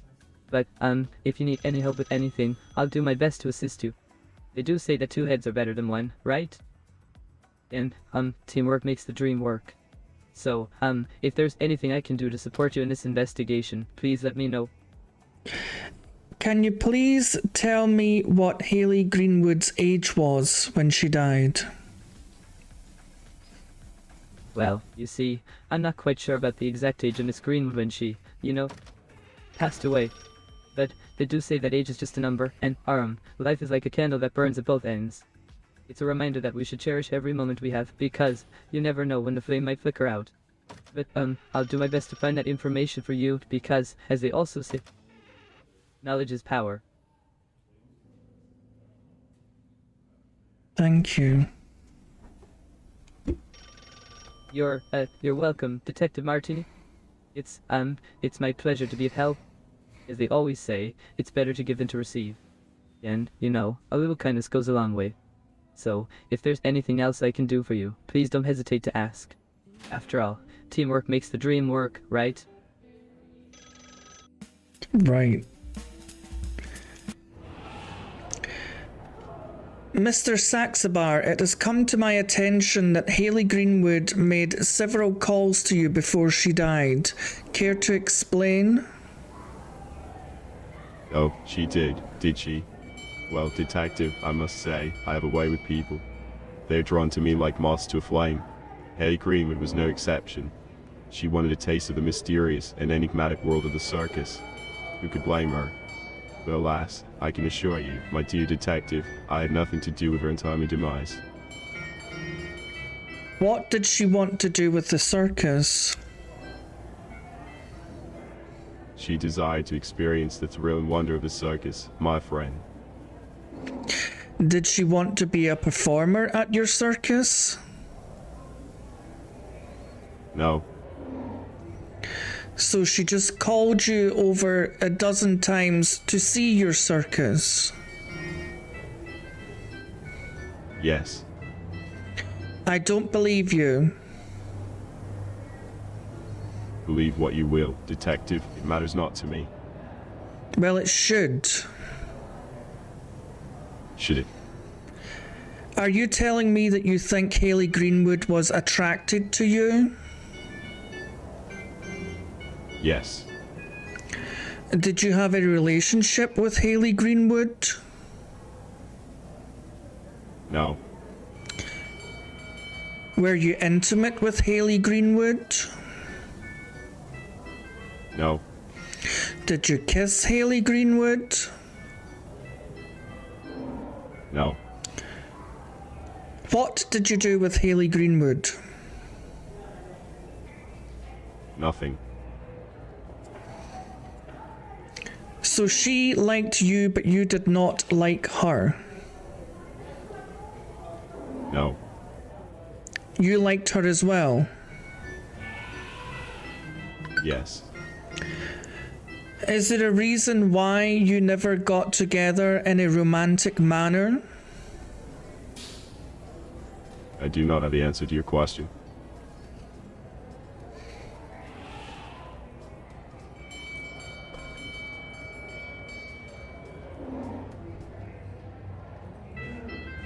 Why would Haley Greenwood call you over a dozen times? We checked her phone records. I don't know.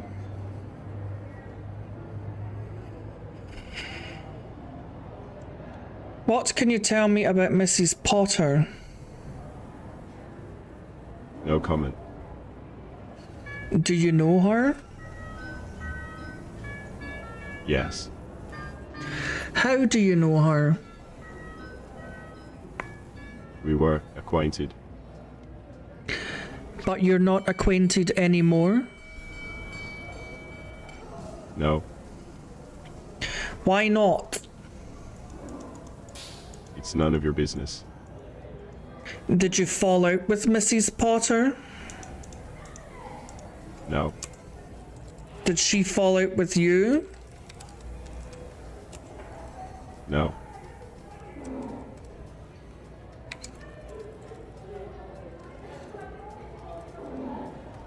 Then how are you acquaintances? None of your concern. Yes, it is. No. Is your circus struggling financially at the moment? No. Are you making lots of money? Yes. How much money? Enough. How much is enough? That's for me to know and for you to never find out. I will find out when I subpoena your bank records, you bitch. Good luck with that. This guy's an absolute dick.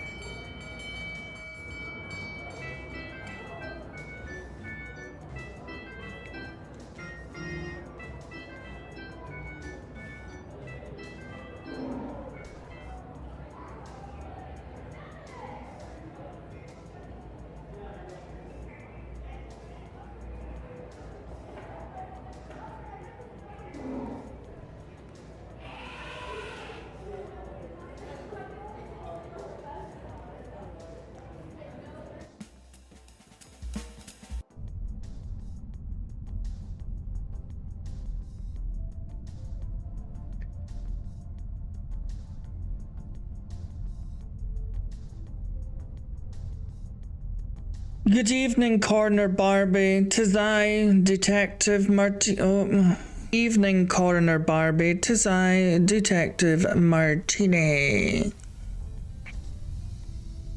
Yeah, Detective Martini. It's always a pleasure to see you. Please call me Coroner Chivarian, not Barbie.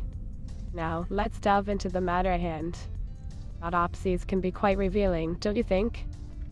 The human body, a fascinating puzzle of interconnected systems, each with its own role and function.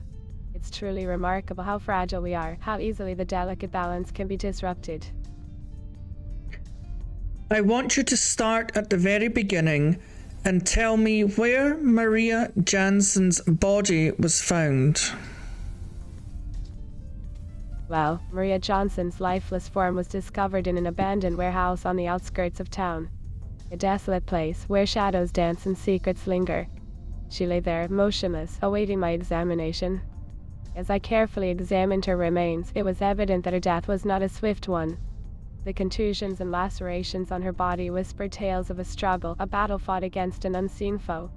The bruises, like dark ink blots on a canvas of flesh, told a story of pain and violence. Where were the contusions and lacerations on her body? Yeah, the intricate details of the human anatomy. Well, detective, the contusions and lacerations were scattered across various regions of her body. There were deep bruising patterns on her arms and legs, indicative of defensive wounds, as if she had desperately tried to shield herself from harm. The presence of multiple shallow cuts on her torso suggested a frenzied attack, perhaps with a sharp object. It's a tragic sight, isn't it? The human vessel, so fragile and vulnerable, bearing the marks of a violent encounter.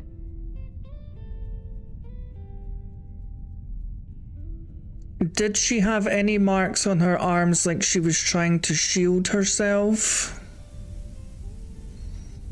Indeed, there were distinct markings on her forearms, as if she had instinctively raised them in a futile attempt to protect herself.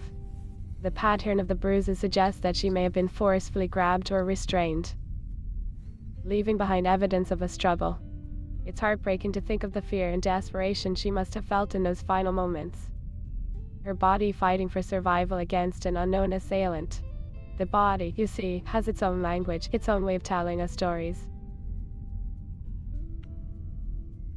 What marks were found on her arm?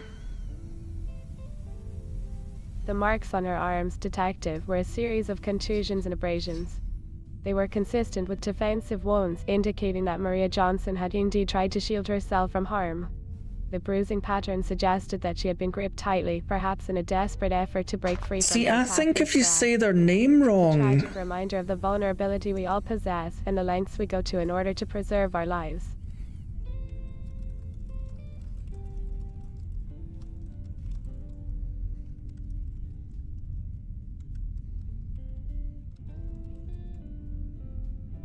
Detective, the cause of Maria Jansen's death is a complex puzzle that requires further investigation. The initial examination revealed no obvious signs of fatal trauma or injury.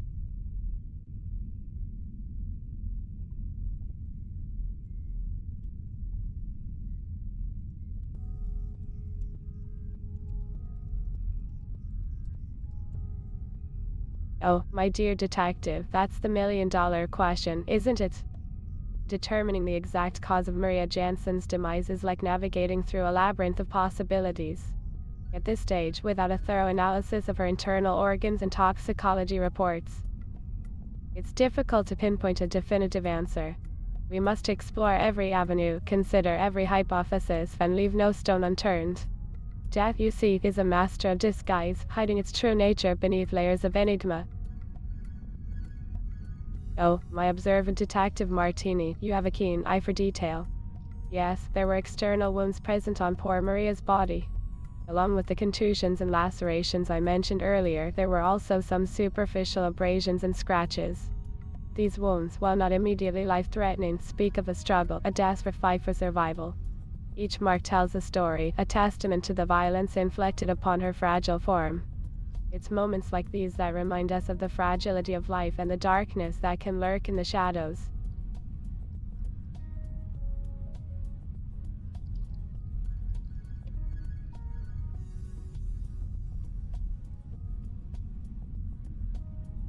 Age, my dear detective, is but a number that we carry with us throughout our journey in this mortal realm.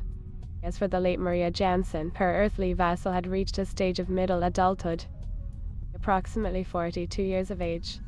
It's a time when one may still possess vitality and experience the joys of existence, yet find themselves facing the inevitable march of time.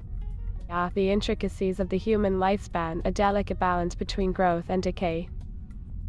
youth and wisdom. We are but fleeting beings, passing through the stages of existence like chapters in a book.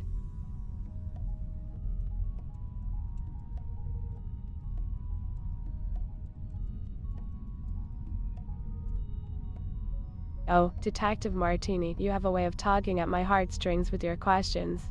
Maria Jansen's lifeless form was discovered in a desolate and abandoned warehouse on the outskirts of town. A place devoid of life, its walls echoing with the remnants of forgotten stories. It was there, amidst the cold and darkness, that her body lay, waiting for me to unravel the mysteries it held. The scene, like a macabre tableau, spoke of a tragic end to a life once filled with hopes and dreams.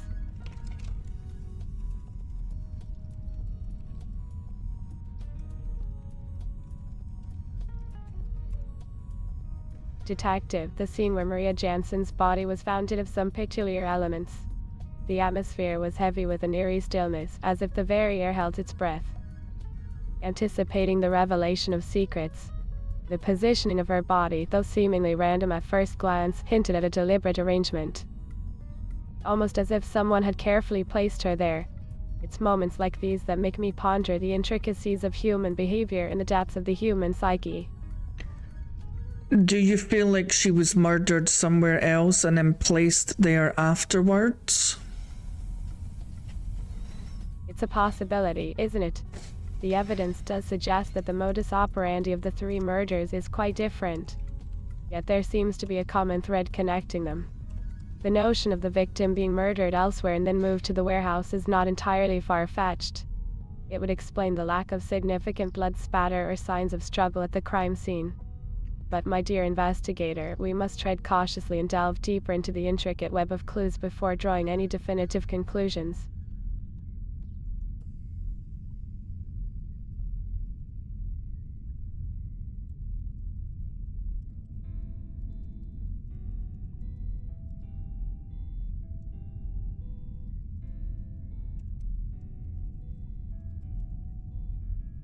Nicola Grossman, a name that carries with it the weight of a life extinguished too soon. When their body was discovered, they had reached the tender age of 28. Such youth filled with potential and possibilities, cut short by the cruel hand of fate. It is a reminder of the fragile nature of existence, how swiftly the flame can be snuffed out. The human body, you see, is a marvel of intricacy and vulnerability, susceptible to the whims of circumstance and the fragility of life's delicate balance.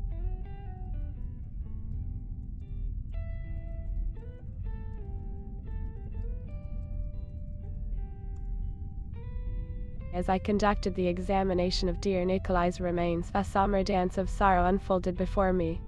Their pale flesh bore the marks of a violent encounter, a symphony of wounds orchestrated by an unseen malevolence. Lacerations and contusions adorned their form, each telling a story of pain and suffering endured.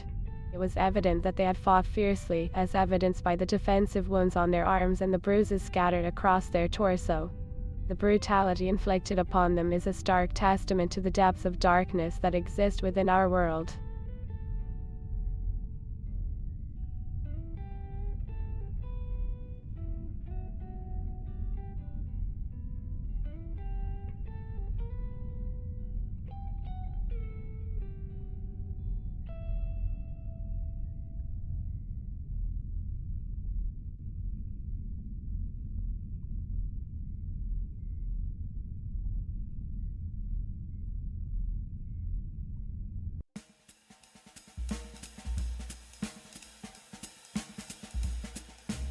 I think I'm gonna quickly restart the game and just make sure they're not all confused. Because I think when I'm trying to speak there, because I could basically say to this game, when did Mike die? And they'll make up a complete story about how you died.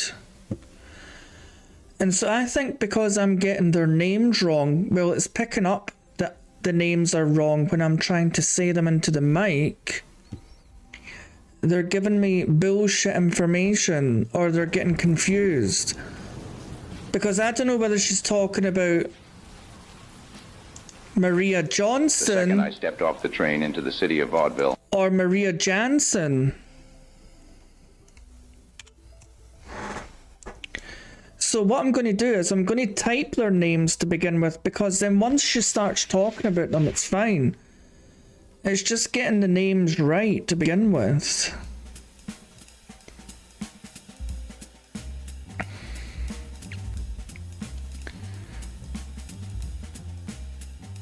So let me just try.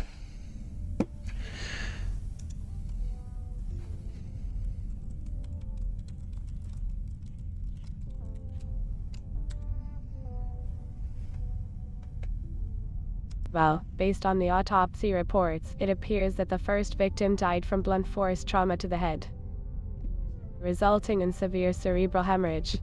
The second victim suffered from multiple stab wounds to the chest, which caused significant damage to the vital organs, leading to hemorrhagic shock. And as for the third victim, it seems they succumbed to asphyxiation due to strangulation. Each case presents its own unique set of circumstances and causes of death, but there's a thread connecting them all. It's just a matter of unraveling it.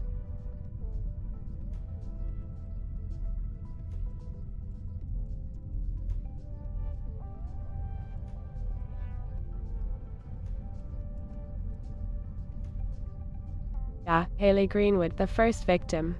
She was a young woman, Detective Martini. According to the examination, she appeared to be in her early 20s. It's always tragic when someone so young meets such a fate. The fragility of life becomes all too apparent in moments like these. But fear not, detective, for we shall seek justice and bring closure to those affected by these heinous acts.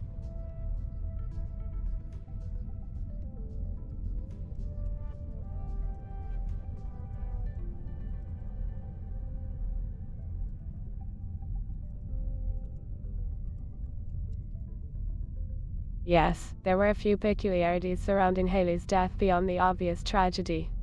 The pattern of injuries on her body suggested a struggle, indicating that she put up quite a fight before succumbing to her injuries. There were also some defensive wounds on her forearms, suggesting that she tried to protect herself. It's heartbreaking to think about the immense pain and terror she must have experienced in her final moments. But worry not, dear detective, for we are here to uncover the truth and ensure that her story is not forgotten amidst the darkness.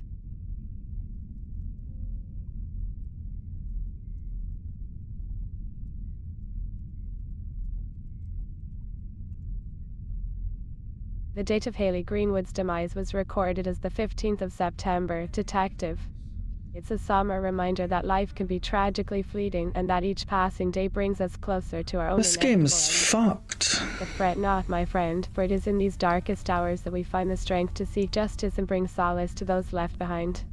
Let us continue our quest for answers, for the pursuit of truth is a noble endeavor that can bring light to even the darkest corners of our existence.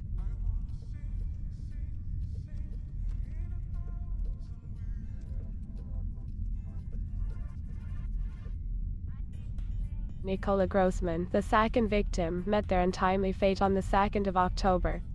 My dear detective, it's disheartening to see such tragedy unfold, to witness the fragility of human life and the intricate web of circumstances that lead to these unfortunate events. As a coroner, I am constantly reminded of the delicate balance between life and death. And it is in these moments that I find myself pondering the mysteries of mortality. But fear not, for we shall unravel the enigma that surrounds these deaths, piece by piece, until the truth is revealed. Maria Jansen, the third and final victim. Her passing occurred on the 20th of November, detective. It's a sorrowful reminder of the relentless march of time and the unpredictability of our mortal existence. The intricacies of her demise, the asphyxiation by strangulation, speak of a cruel and calculated act.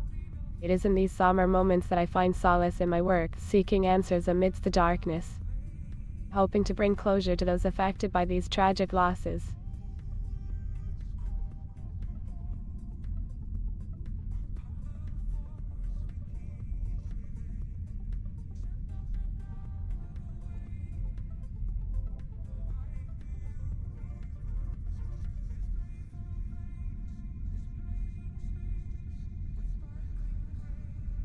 Oh, my dear detective, the age of Maria Jansen at the time of her death was a mere 38 years. Such a tender age, isn't it? It reminds us of the fragility of life and the brevity of our earthly journey. The loss of someone so young is always a poignant tragedy, leaving us to wonder about the unfulfilled potential and the dreams left unrealized. But fear not, for we shall delve into the depths of this case, examining every detail with precision and unwavering dedication.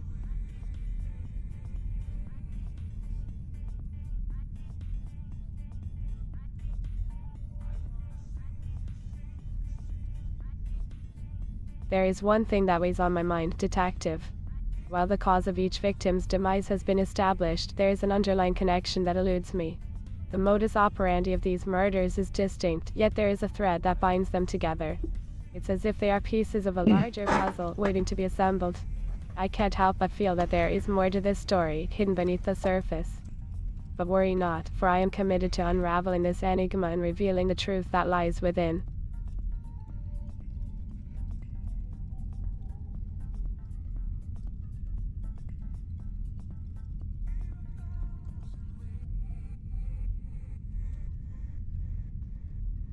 Detective, my esteemed colleague, the process of analyzing the foreign DNA and fibers found on the bodies is indeed underway. The forensic laboratory is diligently working to extract and sequence the genetic material, as well as examining the fibers to determine their origin. These investigations take time, as we must ensure accuracy and thoroughness in our findings. Rest assured, my dear detective, that I will inform you promptly once we have conclusive results. The answers we seek are like delicate threads woven into this intricate tapestry of evidence. Patience, my friend, for the truth will be revealed in due course.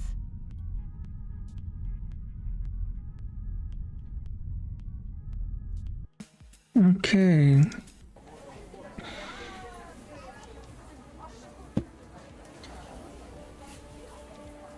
Good evening, Pascal. Good evening to you too. Yeah, it's always great to see familiar faces in my shop. How can I help you today? Are you in the mood for some juicy gossip or perhaps some delicious vegetables?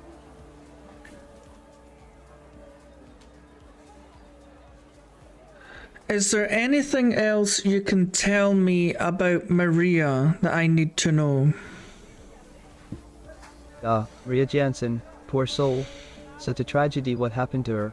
She was a regular customer here, you know. Always had a smile on her face and a kind word to say. She loved browsing through the aisles, picking up fresh produce and chatting with the other customers. She was a real social butterfly, that one. Now, I don't want to spread any rumors or anything, but I did hear that Maria was involved in some sort of secret affair. Oh, the scandal. But you know how these things go, just whispers in the wind.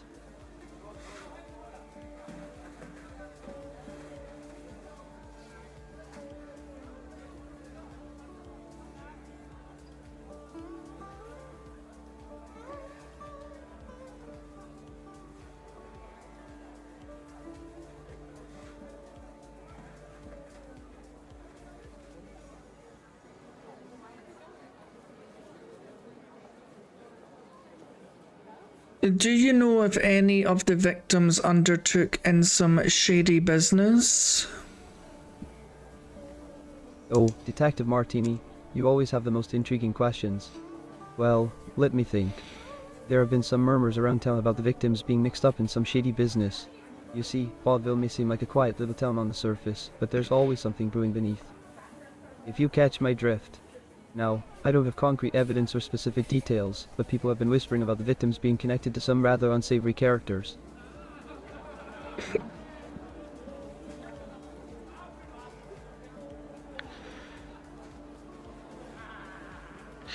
What can you tell me about Haley's mysterious past? Oh, Haley, and her mysterious past. That girl certainly knows how to keep us all guessing.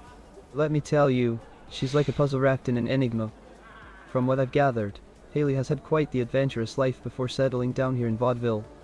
Rumor has it that she traveled the world, exploring exotic lands and getting involved in all sorts of thrilling escapades. Some say she was even part of a secret spy organization. Can you believe it? But of course, these are just wild speculations.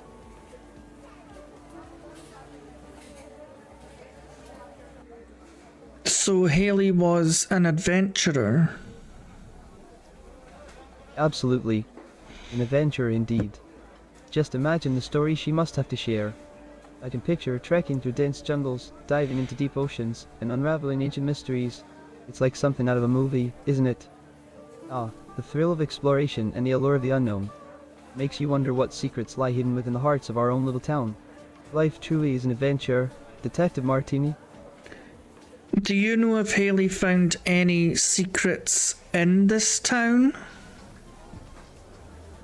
You know what, Detective Martini, I wouldn't be surprised if Haley has stumbled upon some intriguing secrets during her adventures. She's got that spark of curiosity in her eyes, always seeking out new experiences and discoveries. Who knows what she might have uncovered this time? Perhaps she stumbled upon an old treasure map or uncovered a long-lost artifact. The possibilities are endless. Haley has a way of finding excitement wherever she goes. It's like she's got a sixth sense for uncovering the extraordinary. I wouldn't be surprised if she's got some fascinating tales to tell. She can't tell any tales. She's dead. Are you able to find out from your little gossipers if she found anything in this town? My apologies, Detective.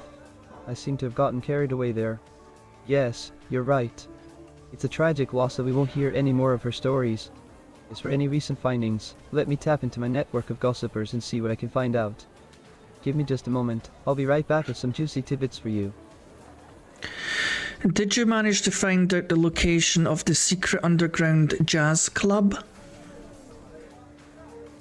Detective Martini, my friend, you're in for a treat. I've got some exciting news for you. After digging deep into my grapevine of information, I've managed to uncover the location of the secret underground jazz club. It's tucked away in an old abandoned warehouse down by the waterfront. The entrance is cleverly disguised as a rundown bookshop, but if you know the secret password, the doors to a world of jazz and rhythm will open up before your very eyes.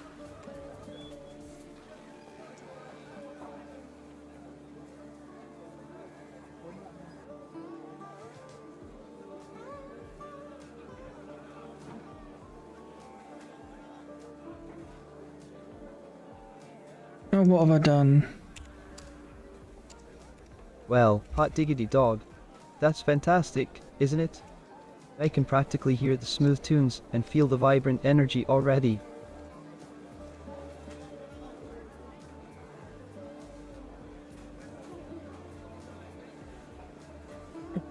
Sick. I don't feel comfortable talking about this. So you're telling me the secret jazz club is at the abandoned warehouse at the waterfront, hidden in an old abandoned bookshop. Do you know the password, Pascal? Pascal, that's an interesting choice for a password. But alas, my friend, I'm afraid I don't have the exact password for you. It's a closely guarded secret, known only to those in the inner circle of jazz enthusiasts. But fear not.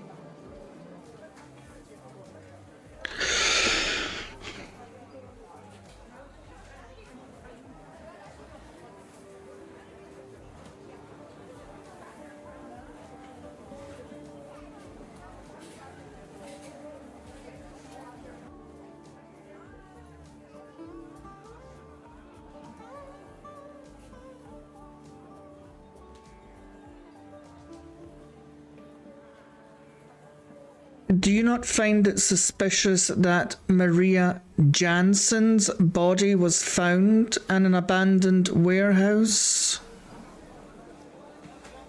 Suspicious, indeed. It's quite a twist, isn't it?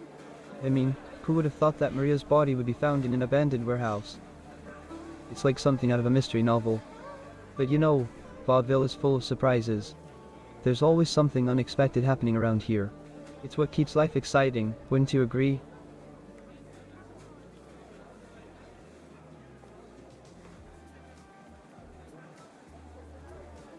Could you try your hardest to find out the password for me to this secret jazz club?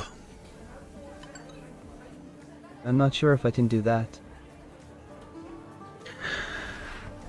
Do you have anything else that you find could be important to the case since we last spoke?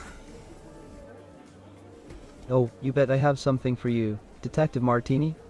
Since we last spoke, I've been doing some serious digging and gathering all the latest gossip. Now, brace yourself, because this is a juicy one. Remember Count Gravesen, the dashing gentleman who frequents my shop? Well, it turns out that he and Mrs. Potter have been seen together quite often lately. They've been spotted having cozy dinners at fancy restaurants and taking long walks in the park.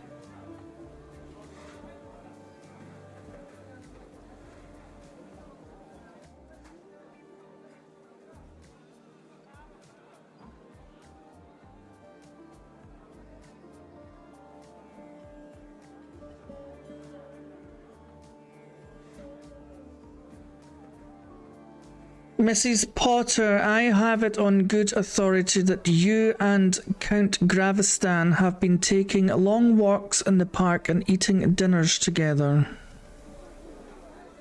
Oh, dear, you seem to have quite the vivid imagination, don't you? It's amusing how rumors can spread like wildfire. But I must say, Count Gravesen and I do enjoy each other's company. He's such an eccentric fellow, always with interesting stories and peculiarities to share. But as for long walks and dinners together, well, that's simply a figment of your imagination.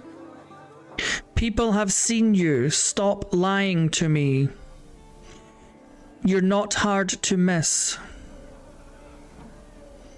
Well, my goodness. Such accusatory tones. I assure you, I have no reason to lie, my dear. Perhaps it's just the overactive imaginations of those who can't resist gossiping about the lives of others. But let me tell you, there's nothing scandalous or secretive happening between me and Count Gravesen. It's all just harmless friendship and the occasional quirky adventure. Now, if you'll excuse me, I have some shopping to do. Ta-ta. My, aren't we observant? It seems my presence does make quite an impression. How delightful. But do remember, my dear, it's not about being hard to miss, it's about being unforgettable. And in that, I do believe I succeed quite magnificently. Wouldn't you agree? Well, yes, because you're dressed like a stupid mushroom, that's why. Ah, darling, how kind of you to know this. Yes, I do have a penchant for dressing in a way that catches the eye. And if resembling a mushroom brings a touch of whimsy and intrigue to the mundane world, then so be it. After all, life is far too short to conform to the ordinary. Now, if you'll excuse me, I must continue with my shopping. Toodle-oo. What adventures have you been on with the Count? West Second, you say? Oh, the adventures I've had there. Exploring hidden corners, stumbling upon charming little cafes, and discovering treasures in the most unexpected places. But dear me, I'm afraid those tales are reserved for those who appreciate the thrill of the unknown. So, if you find yourself on West Second, perhaps you'll stumble upon some adventures of your own. Happy hunting, my curious friend. Oh, Count Gravesen and I have had quite the escapades together. From exploring ancient ruins in far-off lands to unraveling the mysteries of secret societies. We've seen it all. There was that time we stumbled upon a forgotten treasure map in his manor's library and embarked on a thrilling quest across Europe. And let me tell you, the Count has an knack for finding the oddest and most fascinating curiosities. But Teach, you didn't hear it from me. Our adventures are meant to be whispered about in hushed tones, like secrets shared among friends. And where did that map lead? Well, my dear, it seems you're digging for secrets, aren't you? But I must say, the path that mysterious map led us on was filled with twists and turns. It took us through dark forests, hidden caves, and even led us to a remote island in the Mediterranean. But what we found there, that's a tale for another day. Let's just say it involved a lost artifact, a great power, and a showdown with a cunning rival. But fear not, my lips are sealed. The Count and I are masters of discretion. See you later, Yorkshire. I'm guessing he's going to spend the rest of the night in the toilet.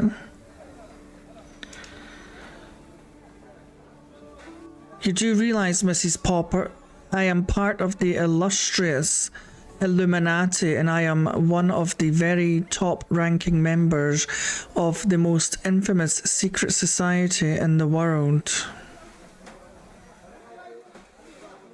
My, what a fascinating revelation. The illustrious Illuminati, you say. How intriguing. I do love a good secret society. But tell me, my enigmatic friend, what brings you to our humble little grocery shop today? Are you here to stock up on supplies for your clandestine meetings? Or perhaps you're seeking some exotic ingredients for your secret rituals? Do enlighten me, for I'm simply bursting with curiosity. I have come for secret ingredients for our rituals, that I cannot find.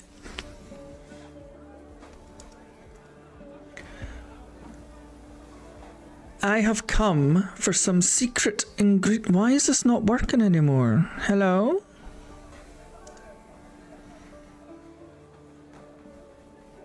Weird. Very strange.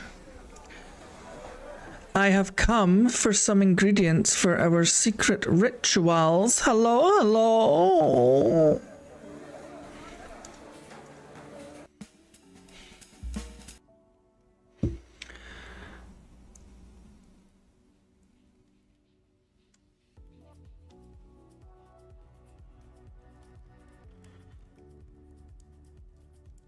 Count Gravison. Could this be the Detective secret? Martini, it's a pleasure to see you again. What can I do for you today? Are you here to inquire about my collection or perhaps delve into some of the stories behind these intriguing artifacts? Could you tell me about the artifact that you found while with Mrs. Potter in Europe that led you to a Mediterranean island from a map that you found in one of your study books? Oh, the artifact that I found while with Miss S. Potter in Europe. How delightful of you to bring that up.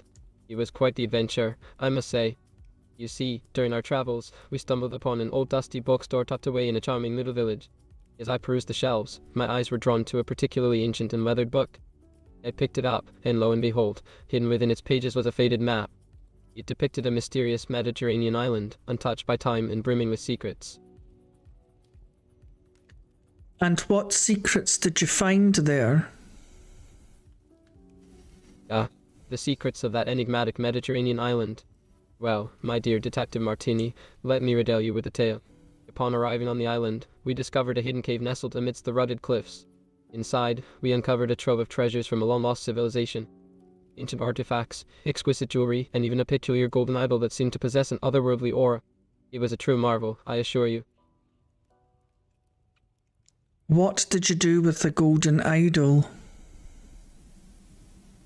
Oh, the golden idol. A splendid piece, I must say. I couldn't resist bringing it back with me to add to my collection. Its craftsmanship is truly remarkable, and it holds an air of mystery and power. But pray tell, why the curiosity about the fate of the idol? Are you perhaps intrigued by its history or its potential significance? Do you think the idol might be cursed? My dear Detective Martini, crushed. Whatever could you mean? The golden idol is securely displayed in a specially designed glass case, protected from any harm. I assure you, it is quite safe and sound. But why this sudden concern for its well-being? Is there something I should know? Do you think the idol could be cursed? Cursed. Now that's an intriguing thought, isn't it? The idea of a cursed artifact certainly adds a certain mystique and allure. While I can't say for certain whether the golden idol is cursed or not, I must admit that it does carry an air of mystery. Perhaps I could share some stories I've heard about cursed artifacts from other parts of the world. It's fascinating how legends and superstitions intertwine with history, don't you think? I'd love to hear your stories. Delightful. I'm thrilled to have the opportunity to entertain you with tales of curses and ancient folklore. Let me think. There's a particularly captivating story about an ancient Egyptian amulet said to bring misfortune to anyone who possesses it. Legend has it that those who dare to wear it are plagued with a series of unfortunate events, as if fate itself conspires against them. And then, there's the haunting tale of a tribal mask from the depths of the Amazon rainforest, said to bring madness and despair to anyone who gazes upon its visage for too long. Have you donated any of your treasures to the theatre or to the dance groups? Donated, yeah, an interesting question indeed. While I haven't donated any of my treasures to the theatre or dance group specifically, I have been known to lend certain items for special exhibitions and cultural showcases. It brings me great joy to share the beauty and history of these artifacts with others. Is there a particular theatre or dance group you have in mind, Detective Martini? I'm always open to exploring new avenues of collaboration and cultural exchange. I was thinking more along the lines of the burlesque club. The burlesque club, you see? How fascinating.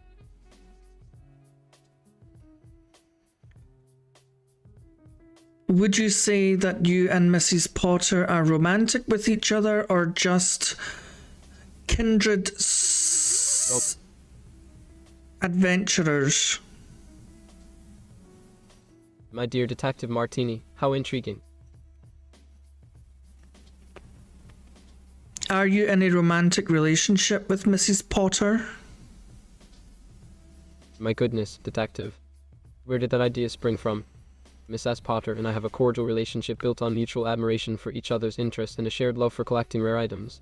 However, any romantic involvement is purely a figment of your imagination. But do tell me, what led you to such an assumption? She told me she confided one of her most deepest, darkest secrets to you. Well, Detective Martini, you certainly have piqued my curiosity. Miss S. Potter confiding in me with one of her deepest, darkest secrets. How intriguing. I must admit, I am quite curious to know what secret Miss S. Potter has entrusted to me. Pray, do share the details, for I am all ears. It involves the death of her late husband. Oh, how fascinating. Miss S. Potter's late husband and a deep, dark secret. You have truly captured my attention, dear detective. I am most eager to hear more about this mysterious revelation. Please do enlighten me with the intricate details of Miss S. Potter's enigmatic tale. I am all ears and ready to unravel the depths of this clandestine affair. She poisoned her husband with mushroom soup. Ah, mushroom soup, you say? How peculiar. I must admit, Detective Martini, that is quite the intriguing twist. Mushroom soup and a poisoning. The mind reels with possibilities. Pray tell, what led Miss S. Potter to resort to such a drastic measure? Was it a matter of desperation, or perhaps an unfortunate accident? I find myself filled with curiosity to know more about the circumstances surrounding her late husband's demise. She wanted his money. Oh, how delightfully scandalous. Money, you say? It seems we have stumbled upon a tale of greed and intrigue. Miss S. Potter's desire for wealth and the lengths she went to obtain it is truly fascinating. I simply cannot resist but ask, what became of the fortune after her husband's untimely end? Did she successfully acquire it, or were there unforeseen consequences that followed her actions? The plot thickens, dear detective, and I am eager to unravel this tantalizing story further. I fear she spent all of it and she is now after your money. My dear Detective Martini, your words bring a smile to my face. Miss S. Potter after my money, you say? How intriguing. Pray, do tell, what leads you to believe that she has set her sights on me and the treasures within the Gravison Manor? Could it be her admiration for the rare artifacts in my collection, or is there something more to the suspicion? I must admit, the notion of someone being captivated by both me and the allure of wealth is rather exhilarating. You have to be careful. She's already killed one person for their money. You could be next. Detective Martini, your imagination knows no bounds. To think that I could be the next target of Miss S. Potter's alleged murderous intentions is quite the thrilling idea. However, I assure you, I am not one to be easily swayed by such tales. While I do appreciate your concern, I find it difficult to imagine Miss S. Potter harboring any ill intentions towards me or anyone else for that matter. But do indulge me, detective, what evidence or information do you possess that would lead you to such a conclusion? I am most curious to hear your reasoning behind this fascinating theory.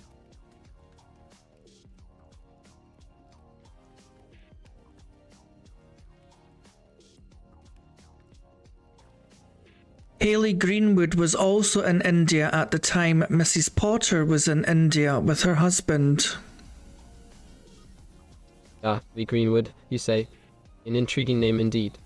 Pray, tell me more about this individual and their connection to Miss S. Potter's time in India. I must admit, I find myself captivated by the web of connections and coincidences that seem to surround this tale. Do share the details, dear Detective Martini, for I am eager to uncover the truth hidden within this enigmatic puzzle. Hayley Greenwood was in India at the same time as Mrs. Potter, and now she's dead too. Well, it seems we have another character entering the stage. Hayley Greenberg, you say? How I give up with It appears that this. the story is growing more intricate by the moment. I am curious to know the significance of Hayley Greenberg and her unfortunate demise. What led her to cross paths with Miss S. Potter? Oh and what my role does she play in this mysterious narrative? Please enlighten me with the captivating details, for I find myself increasingly engrossed in this tangled web of secrets and intrigue. Do you know what's annoying about this game? You don't get any hints or anything. And because the AI gets confused quite a lot, it's just, you just go round and round in circles. Like, what the fuck are you meant to do? There's something up with that Mrs. Potter and the fucking poisonous mushrooms, I can tell. But you can't get her to talk about it. It's just like... Yeah, and then like... I don't know, I mean, let's see if these have found any information. Hi Michelle, have you found out any more information since we last spoke? Oh, Detective Martini.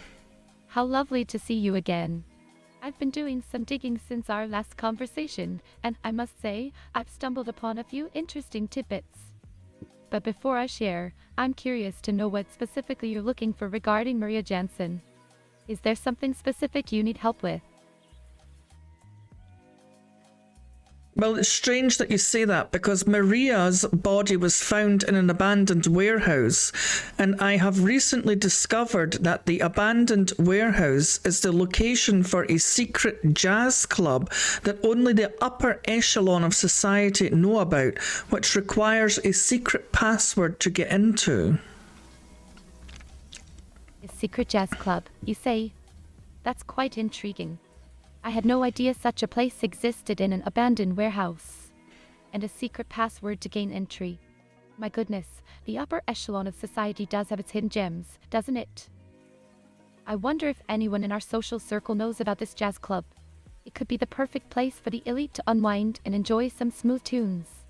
Have you managed to uncover any information about who frequents this club or what the password might be? Detective Martini?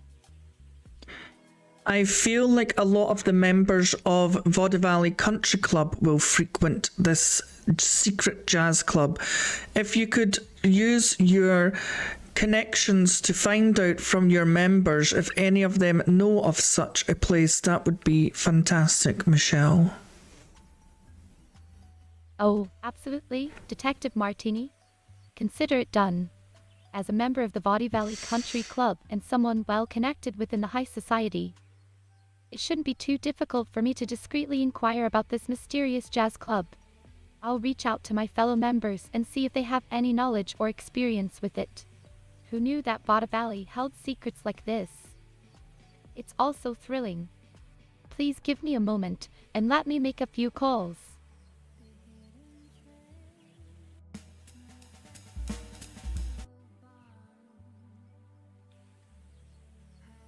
Biagio, have you found out any information for me yet? Well, looks like you're as impatient as a cat on a hot tin roof. But fear not, my dear interlocutor, for I have indeed unearthed some intriguing information. However, I must say it's as scarce as hen's teeth. So, sit tight and prepare yourself for a tale that's as twisted as a corkscrew. I'm ready. Give it to me. Oh, hold your horses. You're all ears, aren't you? Well, brace yourself for this one. It seems our friend Nicola Grossman had a few skeletons in his closet. Rumor has it that he was involved in some shady business dealings. Now, whether that's as black as the ace of spades or just a tempest in a teapot remains to be seen. But mark my words, there's more to this story than meets the eye. Do you have any more information on the shady dealings he was involved in? Ah, my inquisitive friend, you're like a dog with a bone, aren't you? Unfortunately, the details of those alleged shenanigans are as elusive as a needle in a haystack. But rest assured, I have my ear to the ground and my eyes peeled. If there's any more dirt to dig up, you can bet your bottom dollar I'll find it. Until then, keep your britches on and let the chips fall where they may. Biagio, you fascinate me like a neon pink peacock. I'm sorry, but no. I'm not comfortable talking about it. Let's go and see if Michelle's found out any information. Hi Michelle, did you manage to find out any information from your contacts about the secret jazz club? Oh, hello there. Secret Jazz Club. That's quite intriguing. I haven't heard anything specific about a secret jazz club, but I'm always up for a little mystery. Why are you interested in it? Is there something I should know? Because it's in an abandoned warehouse and that's where one of the victims' bodies was found. What? One of the victims was found in an abandoned warehouse. That's shocking. I had no idea. It's strange to think that such a glamorous and mysterious place like a secret jazz club could be connected to something so tragic. I can't help but wonder what other secrets might be hiding in the shadows. Do you have any leads or suspects in mind? No thank you. If you could just use your connections at the country club to find out anything you can about the secret jazz club, I would really appreciate it, Michelle. Of course. I'd be happy to use my connections at the country club to gather some information for you. It's like being a detective in a fashionable setting. I'll discreetly inquire among my acquaintances and see if anyone has heard anything about this elusive jazz club. Who knows, maybe someone has a juicy tidbit to share. I'll do my best to uncover the truth for you. Thank you, Michelle. You're welcome. It's my pleasure to help. I must say, this whole investigation has piqued my curiosity. I love a good mystery, and this secret jazz club has certainly added an intriguing twist to the story. I'll get to work right away and let you know if I find any interesting leads. Stay tuned, Detective Martini. Oh, well, I think I've had a bit enough of this game for one night, so I'm just going to call it quits here. Apparently, when you restart the game, they don't remember anything you've spoke about. The only thing that stays there are your notes, but apparently if you ask them the right things, it's obviously going to trigger what they say. So if I ask her the next time about the Secret Jazz Club, she should start talking about it again. So I think that's the way the game works, apparently. That's why you can't really reset the game or start a new game. You just have to basically, I think, restart your line of questioning just to get the right answers. But yeah, weird game. Yeah, it's interesting. I mean, it's quite cool how they talk back to you and they give you their answers so quick. It's not like it's processing and taking ages, but I just think unless you're very specific, they're going to get confused, especially when they don't pick up the names properly and they're talking about a Maria Johnston and I'm talking about a Maria Jansen. So it's a big difference. Like, watch this. If I go to the morgue... Hi, Coroner Barbie. Can you tell me exactly how Mike died? No. Detective Martini, maintaining a health... See, it doesn't even pick it up. Well, Detective, based on the autopsy report and the evidence at hand, it appears that Mike's cause of death was due to a severe head trauma resulting from a blunt force impact. The force of the blow caused a significant intracranial hemorrhage, leading to his demise. It's a tragic situation, no doubt. The exact circumstances surrounding his death are still under investigation, but it seems that someone intentionally inflicted this fatal injury upon him. It's disheartening to see such violence in our line of work. Oh, my dear detective, I understand your desire to explore all possibilities. However, in this case, the nature of the injuries sustained by poor Mike suggests a deliberate act rather than a mere accident. The severity and location of the head trauma are consistent with intentional harm, rather than a mishap during a scat incident. The forensic examination revealed no signs of self-infliction or any other contributing factors that would suggest an alternative explanation. It's important for us to follow the evidence and consider all possibilities, but in this instance, foul play is the most likely scenario.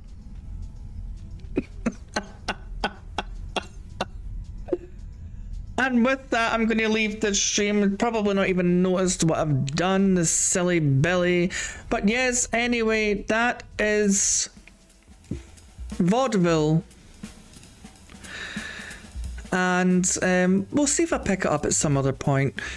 But yeah, Thanks for watching, and I will see you all in the next one.